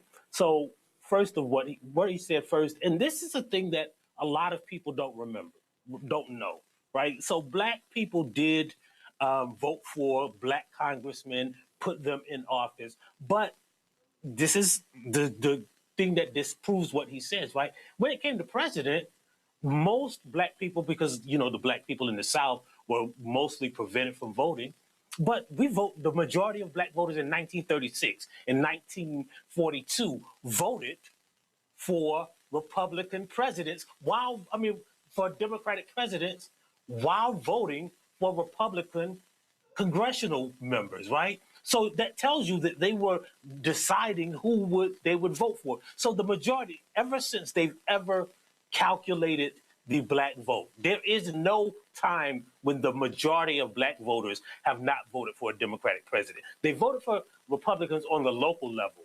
But since 1936, the majority of black people who are allowed to vote have voted for the Democrats. And that's because, Michael, Republicans nationally, again, Herbert Hoover led the lily white faction of the Republican Party, and black folks like, oh, hold up, you aligning with the white, with the KKK? Oh, hell no. And so the shift from Republican Party started with Hoover. Now, granted, Woodrow Wilson, violent racist, but black people said, wait a minute, y'all ain't down with us? And they began to lose black support, and they began, to your point, 36, the next election, that's how it began to move. Right. Now let's think about what he said logically. What he's saying is the Democratic Party doesn't do what black people want them to do because we just give them our vote. So his solution is to just give the Republican Party our vote, and I don't know what the rest is, right? His solution is, if he says that the Democratic Party doesn't do what, black people want them to do because they get our vote, then by proxy, he must be saying that the Republican Party does exactly what white racists want them to do because that's who gets their vote, right? And so, none of the logic of what he says makes sense. It doesn't make sense logically. It doesn't make sense historically. It doesn't make sense data-wise. It doesn't make sense numerically. He's just a person who's saying stuff on TV. And this is the interesting thing, right? A lot of people think that he's playing footsie with the MAGA party to get these viewers. But, Roland, I'll tell you this. I went and heard Stephen A. Smith give a speech in 2012, and he said exactly this thing. He's been saying this for over 15 years. He's just a Republican. So I think that's what you have to understand when you listen to him speak. He's been running this same game for more than a decade. He's not doing it out of logic or history or knowledge or because he wants to get into politics. This is who he is, man, right? This is what he believes. And I don't think it's a grift. I think he's just a conservative Republican. And my deal is very simple. I deal in facts, not emotion, and the data is the data. And I reached out to you because you did a piece on how Trump is trying to, frankly, defund HBCUs while trying to claim he did the most for HBCUs. But if you go through the budget that Russell Vought, Trump's head of the Office of Management and Budget, presented to Congress, it is an anti-black budget, period. Right. Every year I go through the book says, well, this is the things that every budget, Biden, Trump, regardless of the president, does, right? And so our piece comes out tomorrow on the 2027 budget. But instead of going like the top 10 things, I went through every agency, right? So what he wants to do is use every agency to defund the stuff that he can't do with executive order, right? Remember that there was this directive that he signed, right, to take away the changes that Biden made for black farmers. And the court knocked that down. Well, his new budget says, hey, we're just going to get rid of that whole program, right? So he's going to defund that program in the Department of Agriculture. And we think of like the big departments, but this is one thing in every department that's basically anti-black, right? He wants to get rid of every department's Office of Civil Rights, right? He wants to defund anything that has black or indigenous or immigrant attached to it. He wants to defund the Minority Business Development Program, right? A judge said he couldn't do it unilaterally. Now he does it through the budget. So he's asking Congress and these mainstream Republicans, remember, this is not just Trump's budget. He doesn't get to do this unless his colleagues accept this too. So it's not just a Trump thing, right? This is a Republican agenda. Yes. An anti-black agenda that it goes through every agency in the federal government. And that anti-black Republican agenda is the House, is the Senate, and extends down to Republican-controlled states as well. Right. And like there are some stuff that you won't hear about on the news, and they won't tell you about unless you just dig into it for yourself. For example, right, in the Biden bill that was the American Rescue Act, they had this program, right, called Increasing Land Capital and Market Access Program. It was basically a program that gave funds to nonprofits that helped black farmers retain their land. Trump's budget defunds that, right? And he uses this thing, right, that basically says like they're using it for stuff to buy stuff for bathrooms and soap and all of that. And what's happening is there are a bunch of black farmers who are growing the vegetable that you use to make loofahs and selling them to soap companies, right? And they're making money, right, by selling this product that they grow. It's a farming program. Trump wants to defund it, and he's trying to convince them that, oh, man, they just want you to buy them some washcloths. It's crazy, this budget, when you dig into it, right? He wants to defund anything that has to do with maternal health or health disparities among minority people. It's a very draconian, fascist budget that is tailored to appeal to white supremacy. Absolutely. And so, folks, I want to thank Michael Harriot with the Contraband Camp. I wanted him to walk through. And, y'all, this ain't emotion. This is not us saying, oh, the D's are better than the R's. We choosing donkey over the elephant. No, we're choosing black. And when you choose black, you are smart enough to know who I'm sitting here looking at that's going, well, I can actually speak to my interests. Folks, subscribe to contrabandcamp.com, contrabandcamp.com. Great information that Michael Harriot does with Contraband Camp. Please support them as best you can. Michael, thanks a lot. Thanks for having me. Roy Johnson is still with us, AL.com. Roy, we were talking about Alabama. Republicans are moving swiftly. And again, they could wipe out the 2 African Americans representing Alabama. And so that would just screw so many black people in Alabama by saying, hey, y'all won't have any representative because we're going to assign you to white members of Congress. Yeah, Republicans here are being very blatant about their desire to the African-American power, to dilute the voting power of 27% of Alabamians in this state by essentially saying, and House Speaker Nathan Ledbetter said this, that this must send all Republicans to Congress, that it has the right to do that. And what they're saying is, yes, we're going to erase Terry Sewell. We're going to erase some figures. And that if you aren't for us Republicans, then not only do we want every seat at the table, we want every seat in the room. We don't want anybody to be in the room. And I don't know about you, Roland, but for me, a democracy, as I said earlier, is a place where all perspectives are debated and dissected before a fair vote is taken and counted, and they don't want that to happen. So today in the Alabama legislature, the special session that Governor Ivey called right after saying she would not call one, they introduced HB 1. And this bill is not so much a redrawing of maps. It's not a redistricting bill. It is a Hail Mary. It is a contingency bill.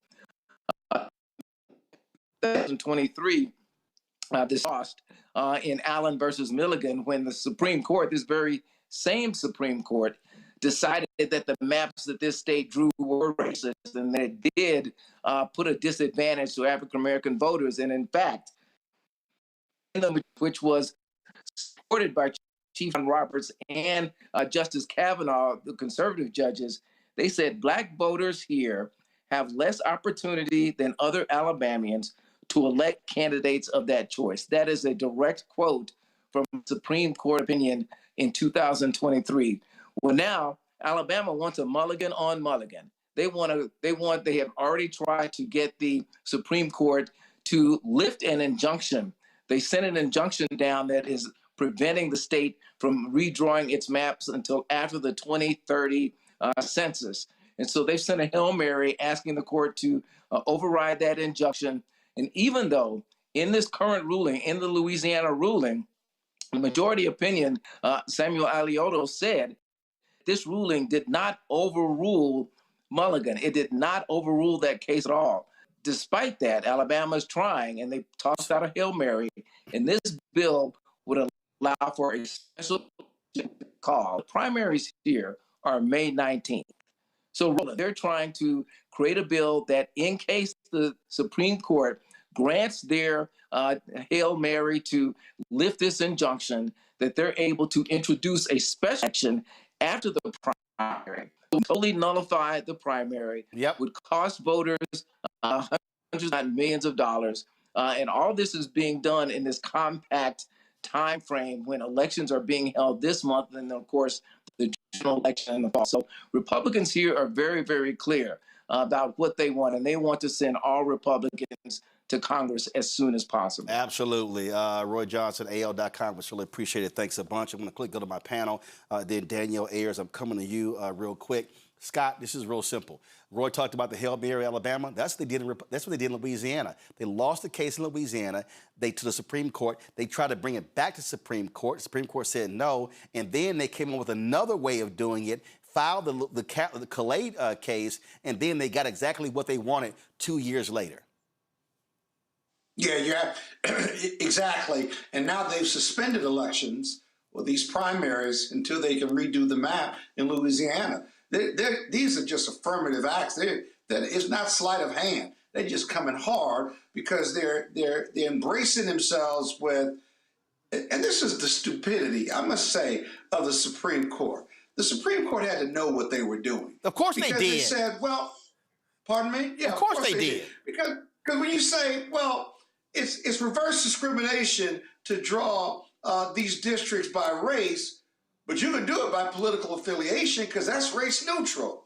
Well, voting patterns are not race neutral. They're rooted in race. Historically, we know what the numbers say about white people voting for white people, Yep. black people voting for black people, although black people also, as you say, are pretty smart with their vote. They vote their interests, right?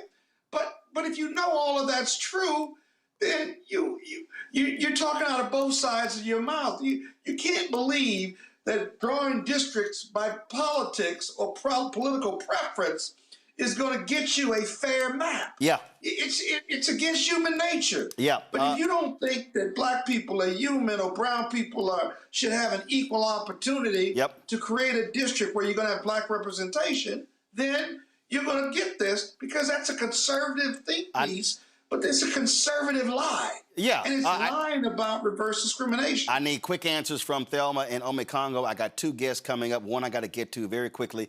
Thelma, the Supreme Court, listen, they're not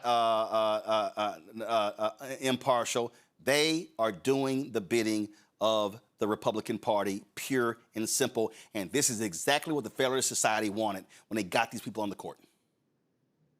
Let's draw to the fact that there's a information that has come out that they allegedly had dinner with Donald Trump the night before this ruling came out, and the three liberals was left off of the invitee list. So we knew this was going to happen when Trump was able to pack the court with these incompetent Supreme Court justices that he was able to put into play. So right now, we have to actually strategize and make sure that when November comes, we're able to put a dent in some of the damage that he's caused, because we know that there are two Supreme Court justices that are likely to go out. Likely. And one look like us that ain't us.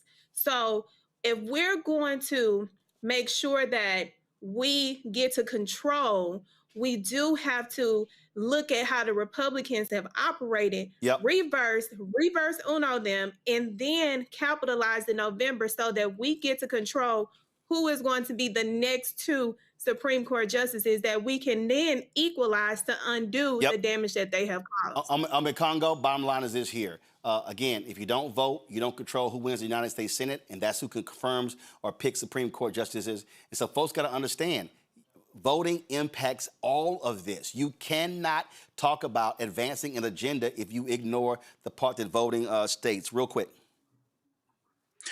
The great Bayard Rustin said, they protested because they didn't have the right to vote. And he said in 1979, when you have the right to vote, you don't have to protest. We need a combination of both. And with the voting being the most important part. The voting is the most important aspect and most powerful aspect of protesting that we have today. And without that, we're finished. Bottom line.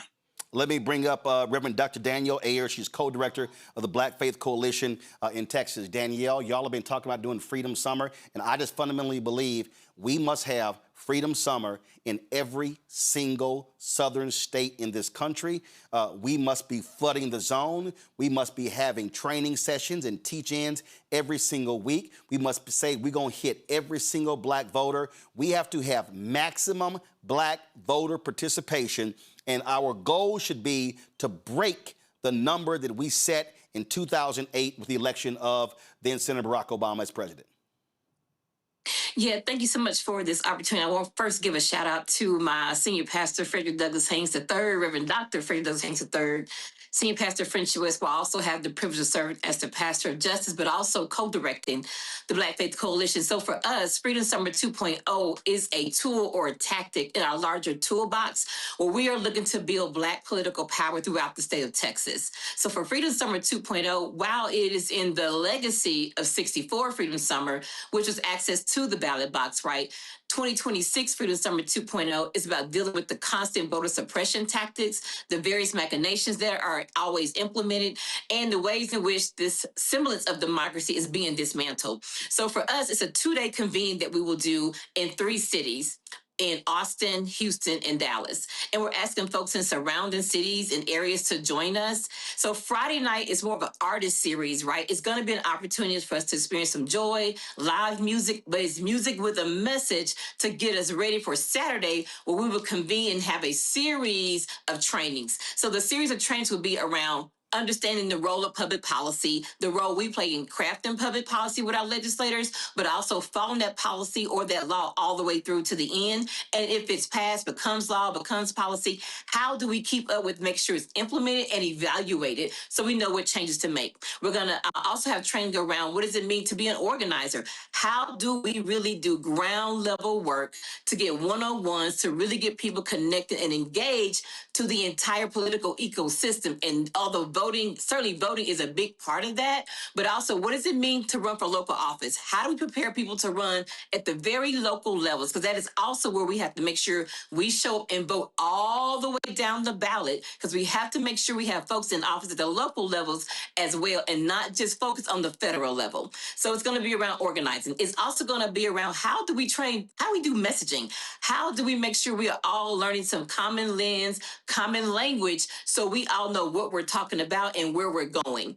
So it also, because it's Black Faith Coalition, we will also have opportunities for senior pastors, clergy, or just people of faith to understand what does it mean to live out your faith in public life. What does sacred text tell us in terms of how do we use our voice in the public square? Why you need to go down to city council meetings, and why you need to serve on boards and commissions in your local city. So we're looking to really have various types of targeted training to equip people to understand voting season and after voting season. And so part of our North Star is going to be, while we're doing these trainings, how are we building a policy agenda for the 90th Texas legislative session? We're already meeting with some of our legislators. Some of them have been appointed to committees. So we're already talking about what we want to see them do by way of policy and law at the 90th session. So part of this is, how do we see ourselves as part of a larger ecosystem, voting, serving on commissions and boards, running for local office.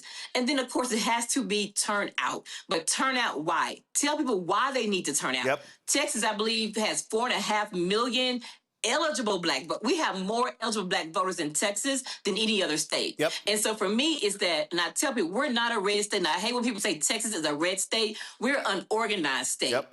Right? So we're doing our part to see how can we organize Black Texans to build Black political power. So we're doing regional meetings right now where eventually they become justice hubs. So it's not just one organization, one church, one leader leading everything. It's about we all have power and access to that power, because some people are leaning into, well, we're going to be the minority majority state. It's going to work out. No. Demographics do not win political power. Organized people do. Yep. So our goal is to go to these various regions. Central Texas, North Texas, and East Texas is where we're starting, but we plan to span out. We have people in West Texas reaching out saying, can you come out to Abilene and help us organize? So for us, it's about building power at the very basic level, but having it regionally, because some folks have regional things in common they need to connect with. We have to move beyond this isolation, being solo, trying to be the only one, but to really pull our resources together, organize in a way that builds power, builds capacity, so this can then be pushed out to other states to do the same thing. What is Freedom Summer 2.0 for us is very, very critical that people connect and engage and get the training and education, cultural civic literacy. We have to do that. Because many times people are Go ahead. First of all, I got to go to my next guest. What is the website if people want more information?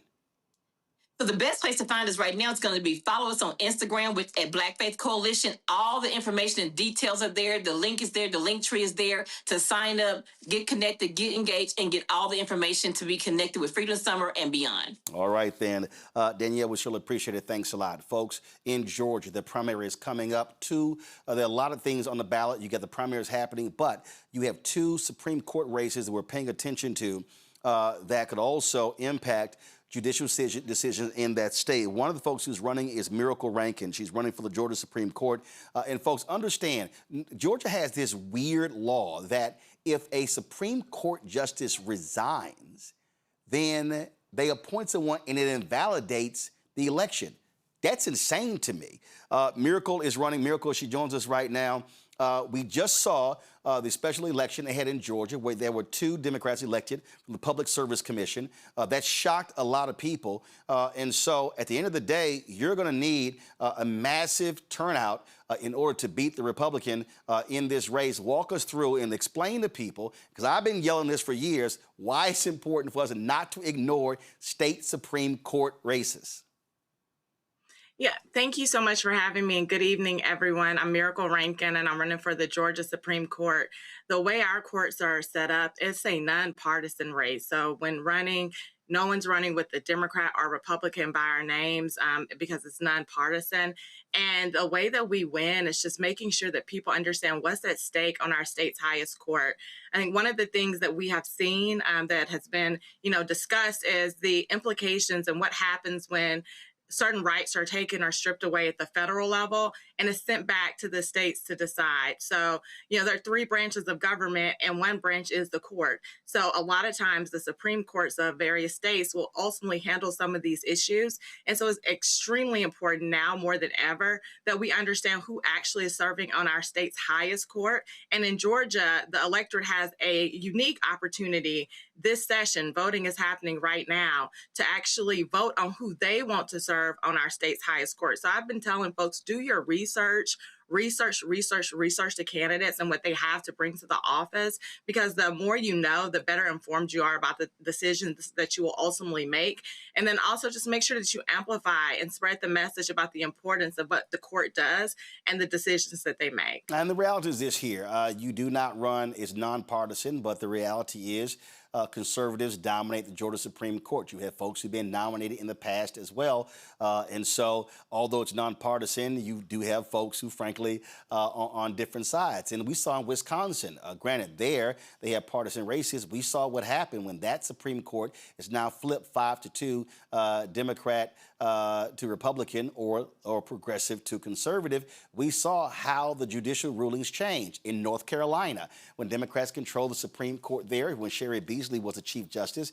We saw they ruled against racial gerrymandering, ruled against political gerrymandering. And so they balanced out what was happening. So because the Supreme Court has already said they have no place with political gerrymandering. It's really left up to the states. That's where state Supreme Courts are critical when it comes to rulings in the state. I absolutely agree that the state Supreme Courts are very critical, and the court should not be a political body from the perspective of judges are acting like politicians in robes. That's the importance of having an independent judiciary that will focus on following the laws of the state and interpreting the state's constitution. So that's why it's essential that now more than ever that we know that the individuals that are on our Supreme Court are not leaning conservative. We need a balanced court, a court that can protect all Georgians and ensure that we have equal justice under the law. Growing up, that's something that I heard all the time. But then when I became a lawyer, I realized the importance of it not just being a saying, but something that is actually applied. And the Supreme Court is that last line in the state that applies that equal justice under the law for all Georgians and ensures that our Constitution protects those vital rights that we have. I believe that the right to vote is a vital right. And so it is important that we have a Supreme Court where we understand what their beliefs are and what the justices believe on these particular topics. The folks at votemax.org had this story. It said, blow to Voting Rights Act amplifies stakes of Georgia Supreme Court elections. And we are seeing tremendous amounts of energy where people have been angered by the decision.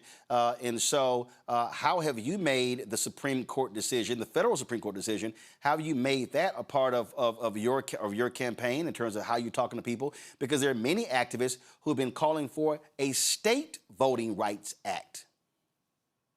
I will say that even before the Calais decision came down, one thing that has been very important to me is the access to the ballot and the right to vote.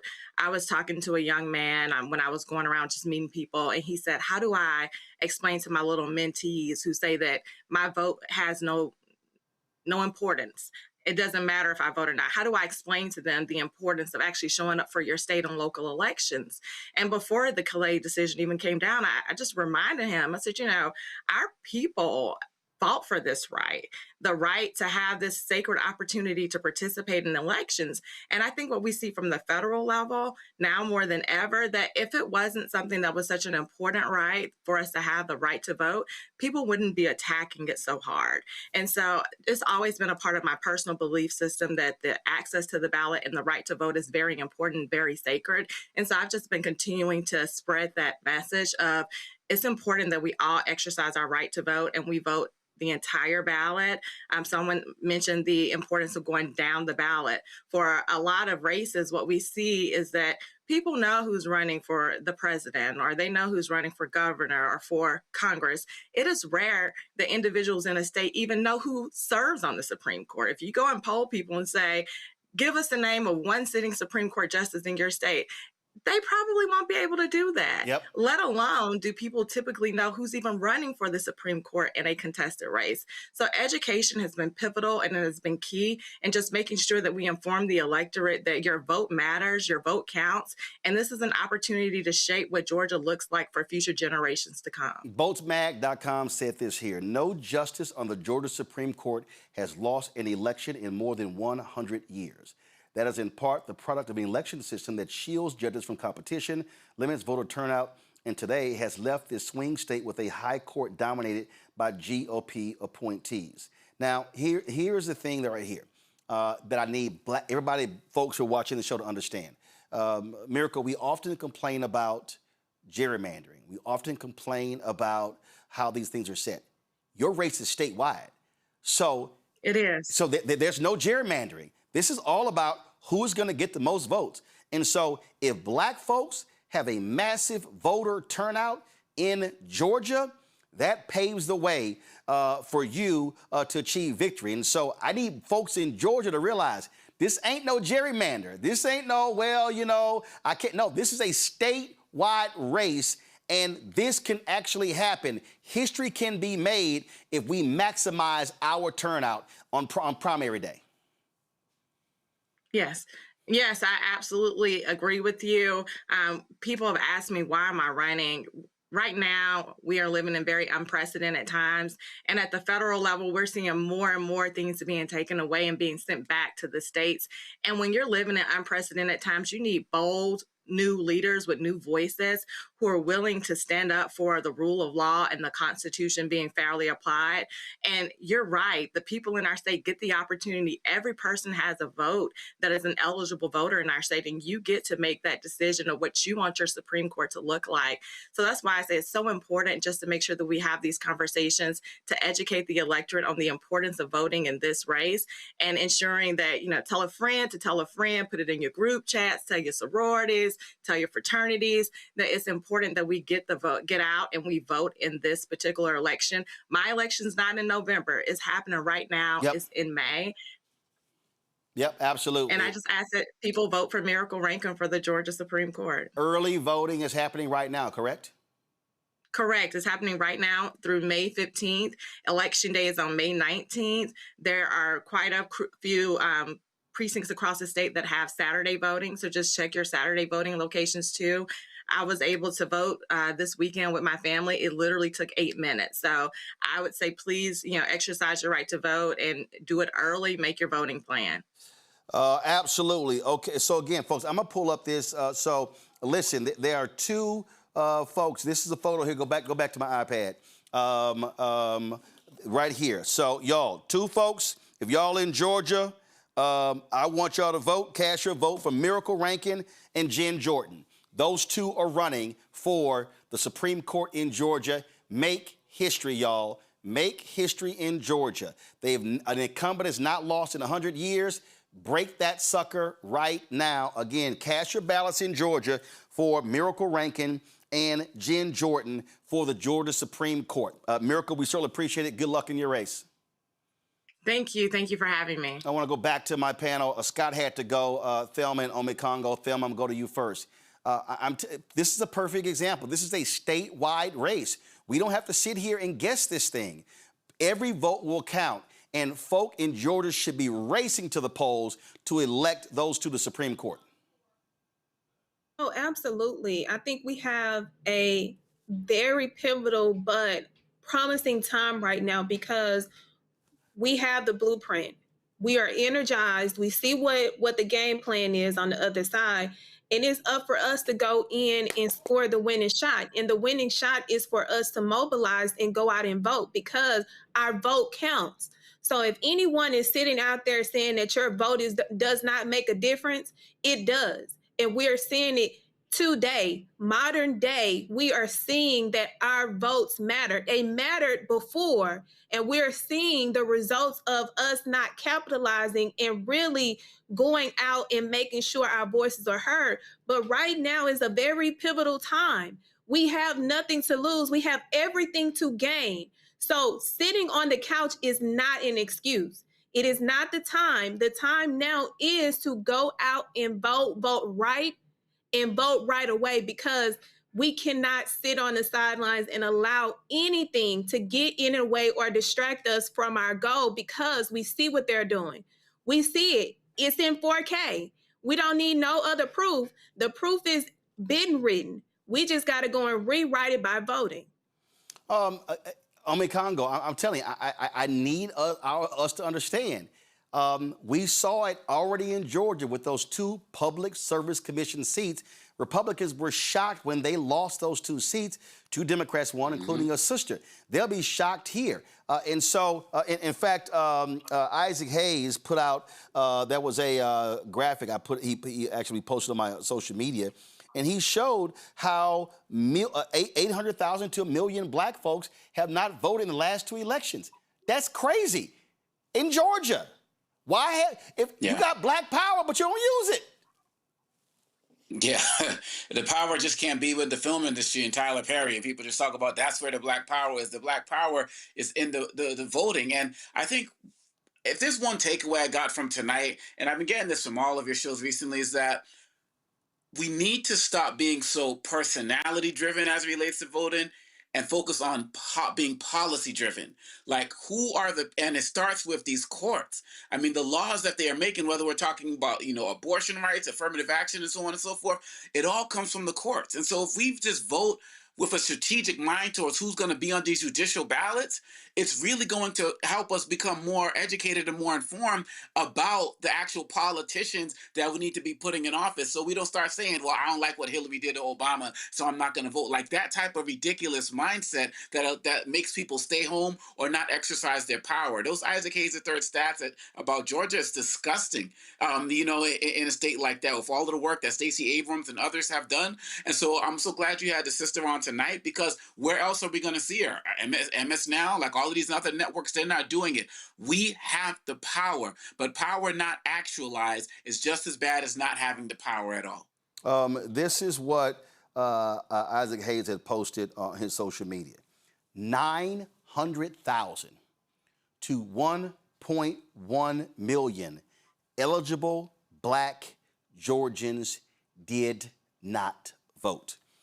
The 2018 governor's race was decided by 54,723 votes. The 2022 governor's race was decided by 191,581 votes. Y'all, 900,000 to 1.1 million black people did not vote. In 2024, North Carolina, Donald Trump won that state by 160,000 votes. Some 600,000 black people did not vote in North Carolina in 2024. Now, if you want to understand, again, and I keep telling y'all, if you want to understand what happens when we turn out, what happens when we vote, I go to 2008.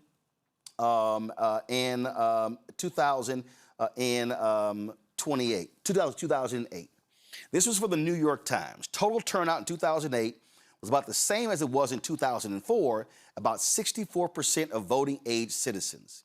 It said, but with Barack Obama on the ballot, the makeup of the 131 million who voted last year was markedly different. While the number of non-Hispanic white voters remained roughly the same, 2 million more blacks, 2 million more Latinos, and 600,000 more Asians turned out. Compared with 2004, the voting rate for black, Asian, and Hispanic voters increased by about 4 percentage points. The rate for whites declined by 1 percentage point. What have I been telling y'all? when white voters are here and we go here, we can win. Y'all, it said it increased by 4 points. Not 10, not 15, not 20, 4 points. So if you sit here, look at this here. They said turnout varied widely by state. A high of 75% in Minnesota to 52% in Utah. This 70% turnout total in Maryland, Mississippi, Maryland black, Mississippi black, Missouri, Nevada, Ohio, South Carolina, turnout among blacks surpassed 70%. What have I been saying? Why do y'all now understand why I keep saying 70% should be the minimum? The difference between 55% and 70 is huge. Now, look at this here. 2004, according to the census, barely 60% of eligible blacks voted. In 2008, nearly 65% did, as did 60% of the white voting age citizens. But when the data later came out, it showed that black people turned out at a higher percentage than whites. Y'all, that's 5 percentage points. That's how this thing changes. Now, let me go back down here. It says, but one of the biggest changes was the gap between black and white participation. In 2004, the rate of black voter registration was 10 percentage points below that of whites. Last year, it narrowed to 4 percentage points. Of the 206 million citizens 18 and older, 71% were registered to vote. Among those who were registered, 90% voted in 2008. Now listen to this. Tom File, a voting analyst with the Census Bureau, said the turnout among blacks ages 18 to 24 increased 8% from 2004 to 55%. Y'all, 18 to 24 at 55%? That helped drive the overall turnout in that group to 49%, still lower than among older eligible voters. What is that saying? Young people, Gen Z, Gen Alpha, stop bitching and moaning about older politicians and people voting for older folk, because guess what? Older people vote. If y'all vote y'all numbers, y'all can absolutely wipe out folks at the ballot box. But what did it just say? 71% were registered, of the 206 million citizens 18 and older, 71% were registered to vote. Among those who registered, 90% voted in 2008. But see, when you go down and look at the numbers right here, it says it right here. Guess what? It says that, young folks, you got to vote. Among voters, listen, among voters 18 to 24 and 25 to 44, y'all need y'all listen. I need y'all to listen. Among voters 18 to 24 and 25 to 44, blacks voted at a higher rate than whites in 2008. Older people vote. So more white people, 45 plus, voted than blacks, 45 plus. That means millennials, Gen Z, Gen Alpha, if y'all would mobilize and organize your demographic, y'all can outpace white voters and we will win. Y'all, this is very simple. When you see the gap, let me just say it again. When you see the turnout gap, hold on. When you see the turnout gap, when you see this chart right here, the reason the gap is expanding is not because all of a sudden white folks' number are exploding. Now, you see right here, you see racial gaps. One of the reasons the white vote went above 70% in 16, 20, and 24 is because the black number dropped. Y'all, you cannot change politics when this happens. It's a numbers game, y'all.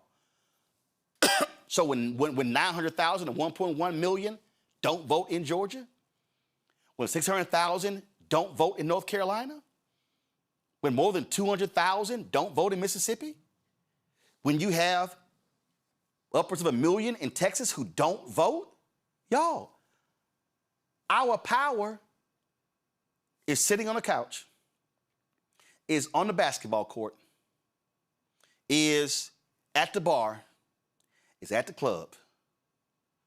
So when somebody complains about tangibles, well, you are guaranteed not to get any tangibles if you don't vote. And the reality is this: we got a two-party system in this country. I didn't pick it. I would love for the United States to be like Britain, where you had multiple parties and you got to put together a coalition government. The same in Israel, the same in Germany, the same in Italy. We don't have that. I'm going to say it again.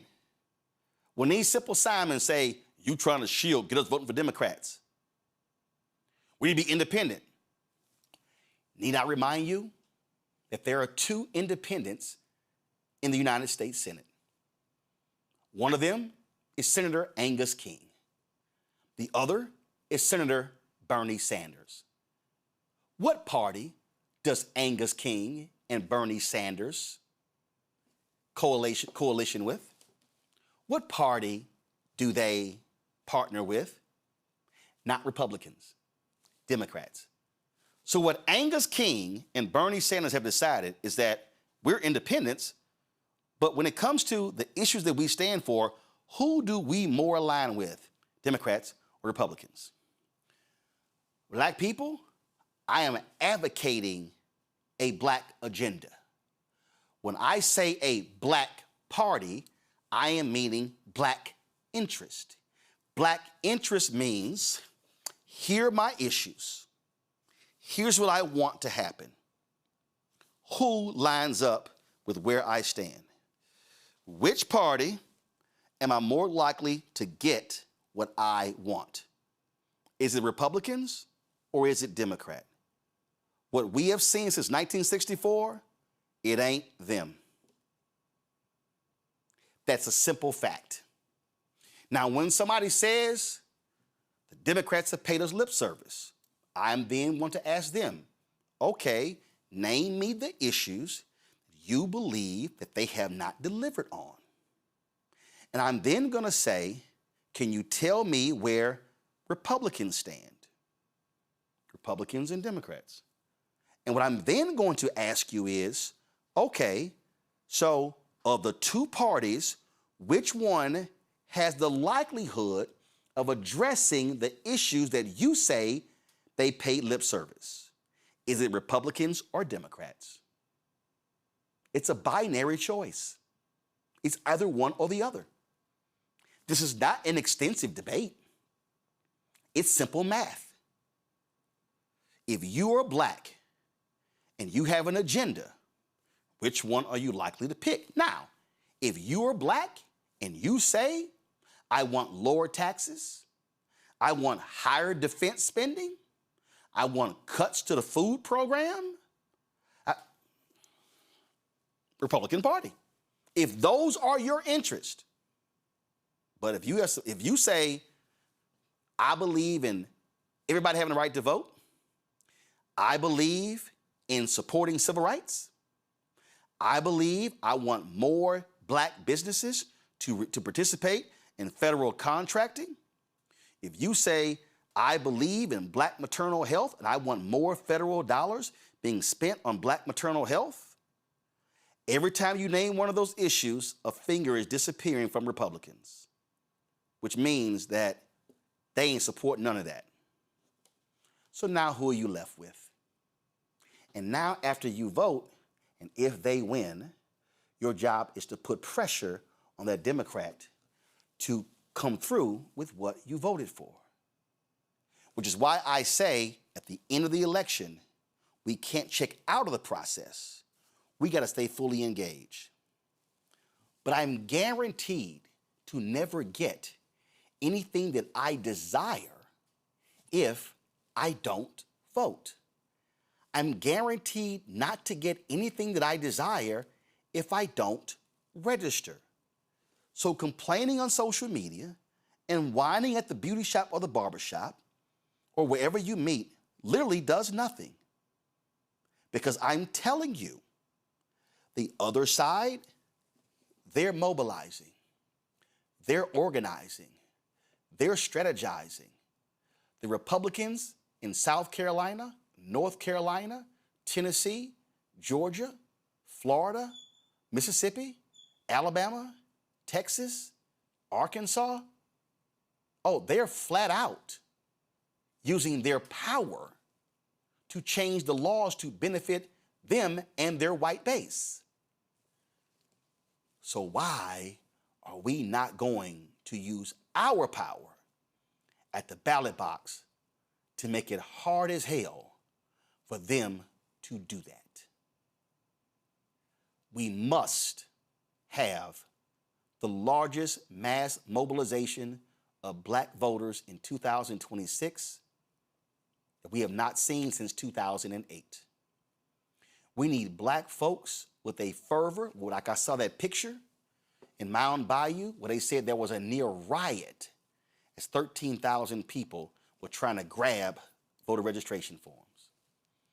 What must happen is that we should be thinking of that placard at the Lorraine Motel, the National Civil Rights Museum, where a young girl was quoted saying, "All I want for my 18th birthday is a voter registration card." The GOP has a war on black America. And in a war, you do two things. You either fight with all your might or you surrender. Black America, you have to make a decision. Are you prepared to fight in 2026? And remember, when you fight a war, it means you're fighting for future generations. Are you prepared to fight in 2026? Or are you prepared to surrender to white supremacists, white nationalists, and the Republican Party advancing the interest of white voters at the expense of African Americans and others? Freedom Summer commences right now.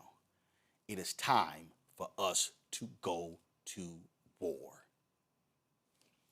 Omi Congo, I appreciate it. Thelma, I appreciate it. Scott, I appreciate it as well. Let me thank all of the guests we had on today's show.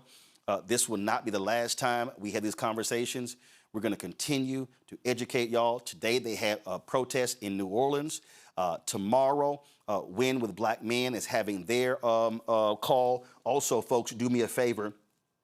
If you are a black man or a black woman, I want you, Bishop William Barber, they are having a mobilization, a training session, June 12th and 13th. We have been asking people to sign up. I had y'all sitting here hitting up. Now, here's the deal. Go to my iPad.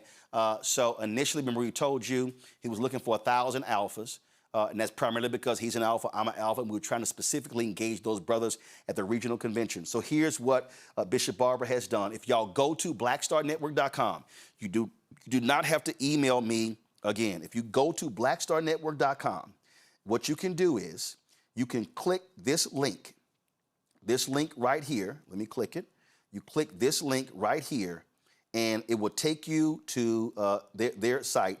And this is the form right here. Now, we specifically ask on here we ask if you're an alpha. Again, that's something special we're doing. If you click it and you're not, it's not a problem if you don't click it. But this is the whole point here. If you are looking to be trained in organizing and mobilizing voters. They are having training. Go back to the form. They're having training. I want you to go to blackstarnetwork.com. Again, go to blackstarnetwork.com, and what you do is you're going to click this story right here. Bishop William Barber is looking for black men and women who want to be trained to organize and mobilize black voters. Y'all, that's what's happening. So do me a favor, go to blackstarnetwork.com, share it with all of your platforms. Y'all, we're talking about training people. It's going to be a 2-day virtual training that will take place. Now, last night, Black Women with Black Women had 8,000 sisters on their call last night, answering the call when it came to this war that we're in. That was last night. Tomorrow at noon Eastern, Bishop Brazier out of Chicago, faith leaders are having a news conference at noon laying out their strategy for the election. We will live stream it here on the Black Star Network. It's going to be at 1 p.m. Eastern, 12 p.m. Central. Other groups are doing this here. And so what we're going to do is through our email, if y'all, Keenan, if people want to subscribe to our email database, where do they go? Give me a second. Is it on the website? Y'all let me know. Control room, talk to me. Yeah, if y'all want to subscribe, there you go. So right here, if you go to blackstarnetwork.com, you click subscribe, you can actually subscribe to our email newsletter. If you also want to donate, you got the donate buttons right here as well. But so again, we're building the newsletter up. We're going to be pumping out all this information on our social media, on all of our platforms. Last night, the Alphas had their call. And so other groups are having their call. And so we're going to be driving this because we have to have a massive black voter mobilization, and that's what our focus is. And so that's what we do on this show. As I told y'all, I don't waste my time with no housewives and no gossip and other stuff. This is about educating, enlightening, and empowering our people. Y'all, this is all hands on deck because they are trying to destroy the black infrastructure. They're trying to destroy black political power. They want to destroy everything that we fought for since the end of the Civil War, since Reconstruction, 92 years of Jim Crow, 13 years of the Black Freedom Movement, 60 years of black political progress. They want to wipe that out. And I'll say there's no way in hell that we're going to stand here and let them wipe out what our ancestors fought for, and we're going to let them do it without a fight. As my frat brother Vertner Woodson Tandy said, we will fight until hell freezes over, and then we will fight on the ice. That has to be our attitude. Folks, support the work that we do here at Roland Martin Unfiltered, the Black Star Network. If you want to join our Bring the Funk fan club, your dollars make it possible. We plan on traveling across the country this summer with Freedom Summer. We plan on hitting these states where people are doing the work. We're not wasting our time with people pontificating on what we should do. We're talking to people who are doing the work. If y'all want to help fund that, please join our Bring the Funk fan club. The goal is to get 20,000 people on average to contribute $50 each a year. That's $4.19 a month, 13 cents a day. That goes a long way in funding this because, listen, we went to Shreveport. That's somebody sponsoring that, so your support is critical. So please do so. If you want to contribute via Cash App, this right here, the Stripe QR code, you see it right here. Right here, Cash App changed their rules, so we had to get rid of our account, but we use the Stripe QR code. You can actually donate. If you go to blackstarnetwork.com, you can also donate as well. So go to my iPad. So if you go to blackstarnetwork.com, y'all, it's real simple. You click Cash App button. It takes you right to the square page. If you check some money order, make it payable to Roland Martin Unfiltered, P.O. Box 57196, Washington, D.C., 2003 7-0196. If you go to blackstarnetwork.com and you go to my iPad, if you click the PayPal button right here on the website, it takes you right to PayPal. If you, it's New Vision Media, that's the parent company. If you got Venmo, click the Venmo button, it takes you right to Venmo. If you want Zelle, it takes you right to Zelle. So the bottom line is, it's all right here on the website to support everything that we do. Download the Black Star Network app, Apple phone, Android phone, Apple TV, Android TV, Roku, Amazon Fire TV, Xbox One, Samsung Smart TV. You want to get our Roland Martin Unfiltered swag, please do so. Go to shopblackstarnetwork.com, shopblackstarnetwork.com. Support our black-owned businesses. more than 50 companies are on our website, so go to our marketplace. All these products you see in our studio, these are all Black-owned companies, so please support them as well. Do me a favor, if you want to support, download the app Fanbase, please support that. Follow me at Roland S. Martin. It's Black-owned social media app. We got to be able to have our own platforms. These conservatives, these right-wing conservatives have bought TikTok. They control Twitter, Instagram, Facebook. So we got to have our own. So download the app Fanbase. Every day, Brittany Noble hosts the Breakdown with Brittany Noble, noon Eastern. Be sure to watch every day, noon Eastern, right here on the BlackStarNetwork.com. Folks, that is it. It's war, and it's time for us to draft our people in this battle. Folks, I'll see y'all tomorrow right here on Roland Martin Unfiltered on the Black Star Network. Holla!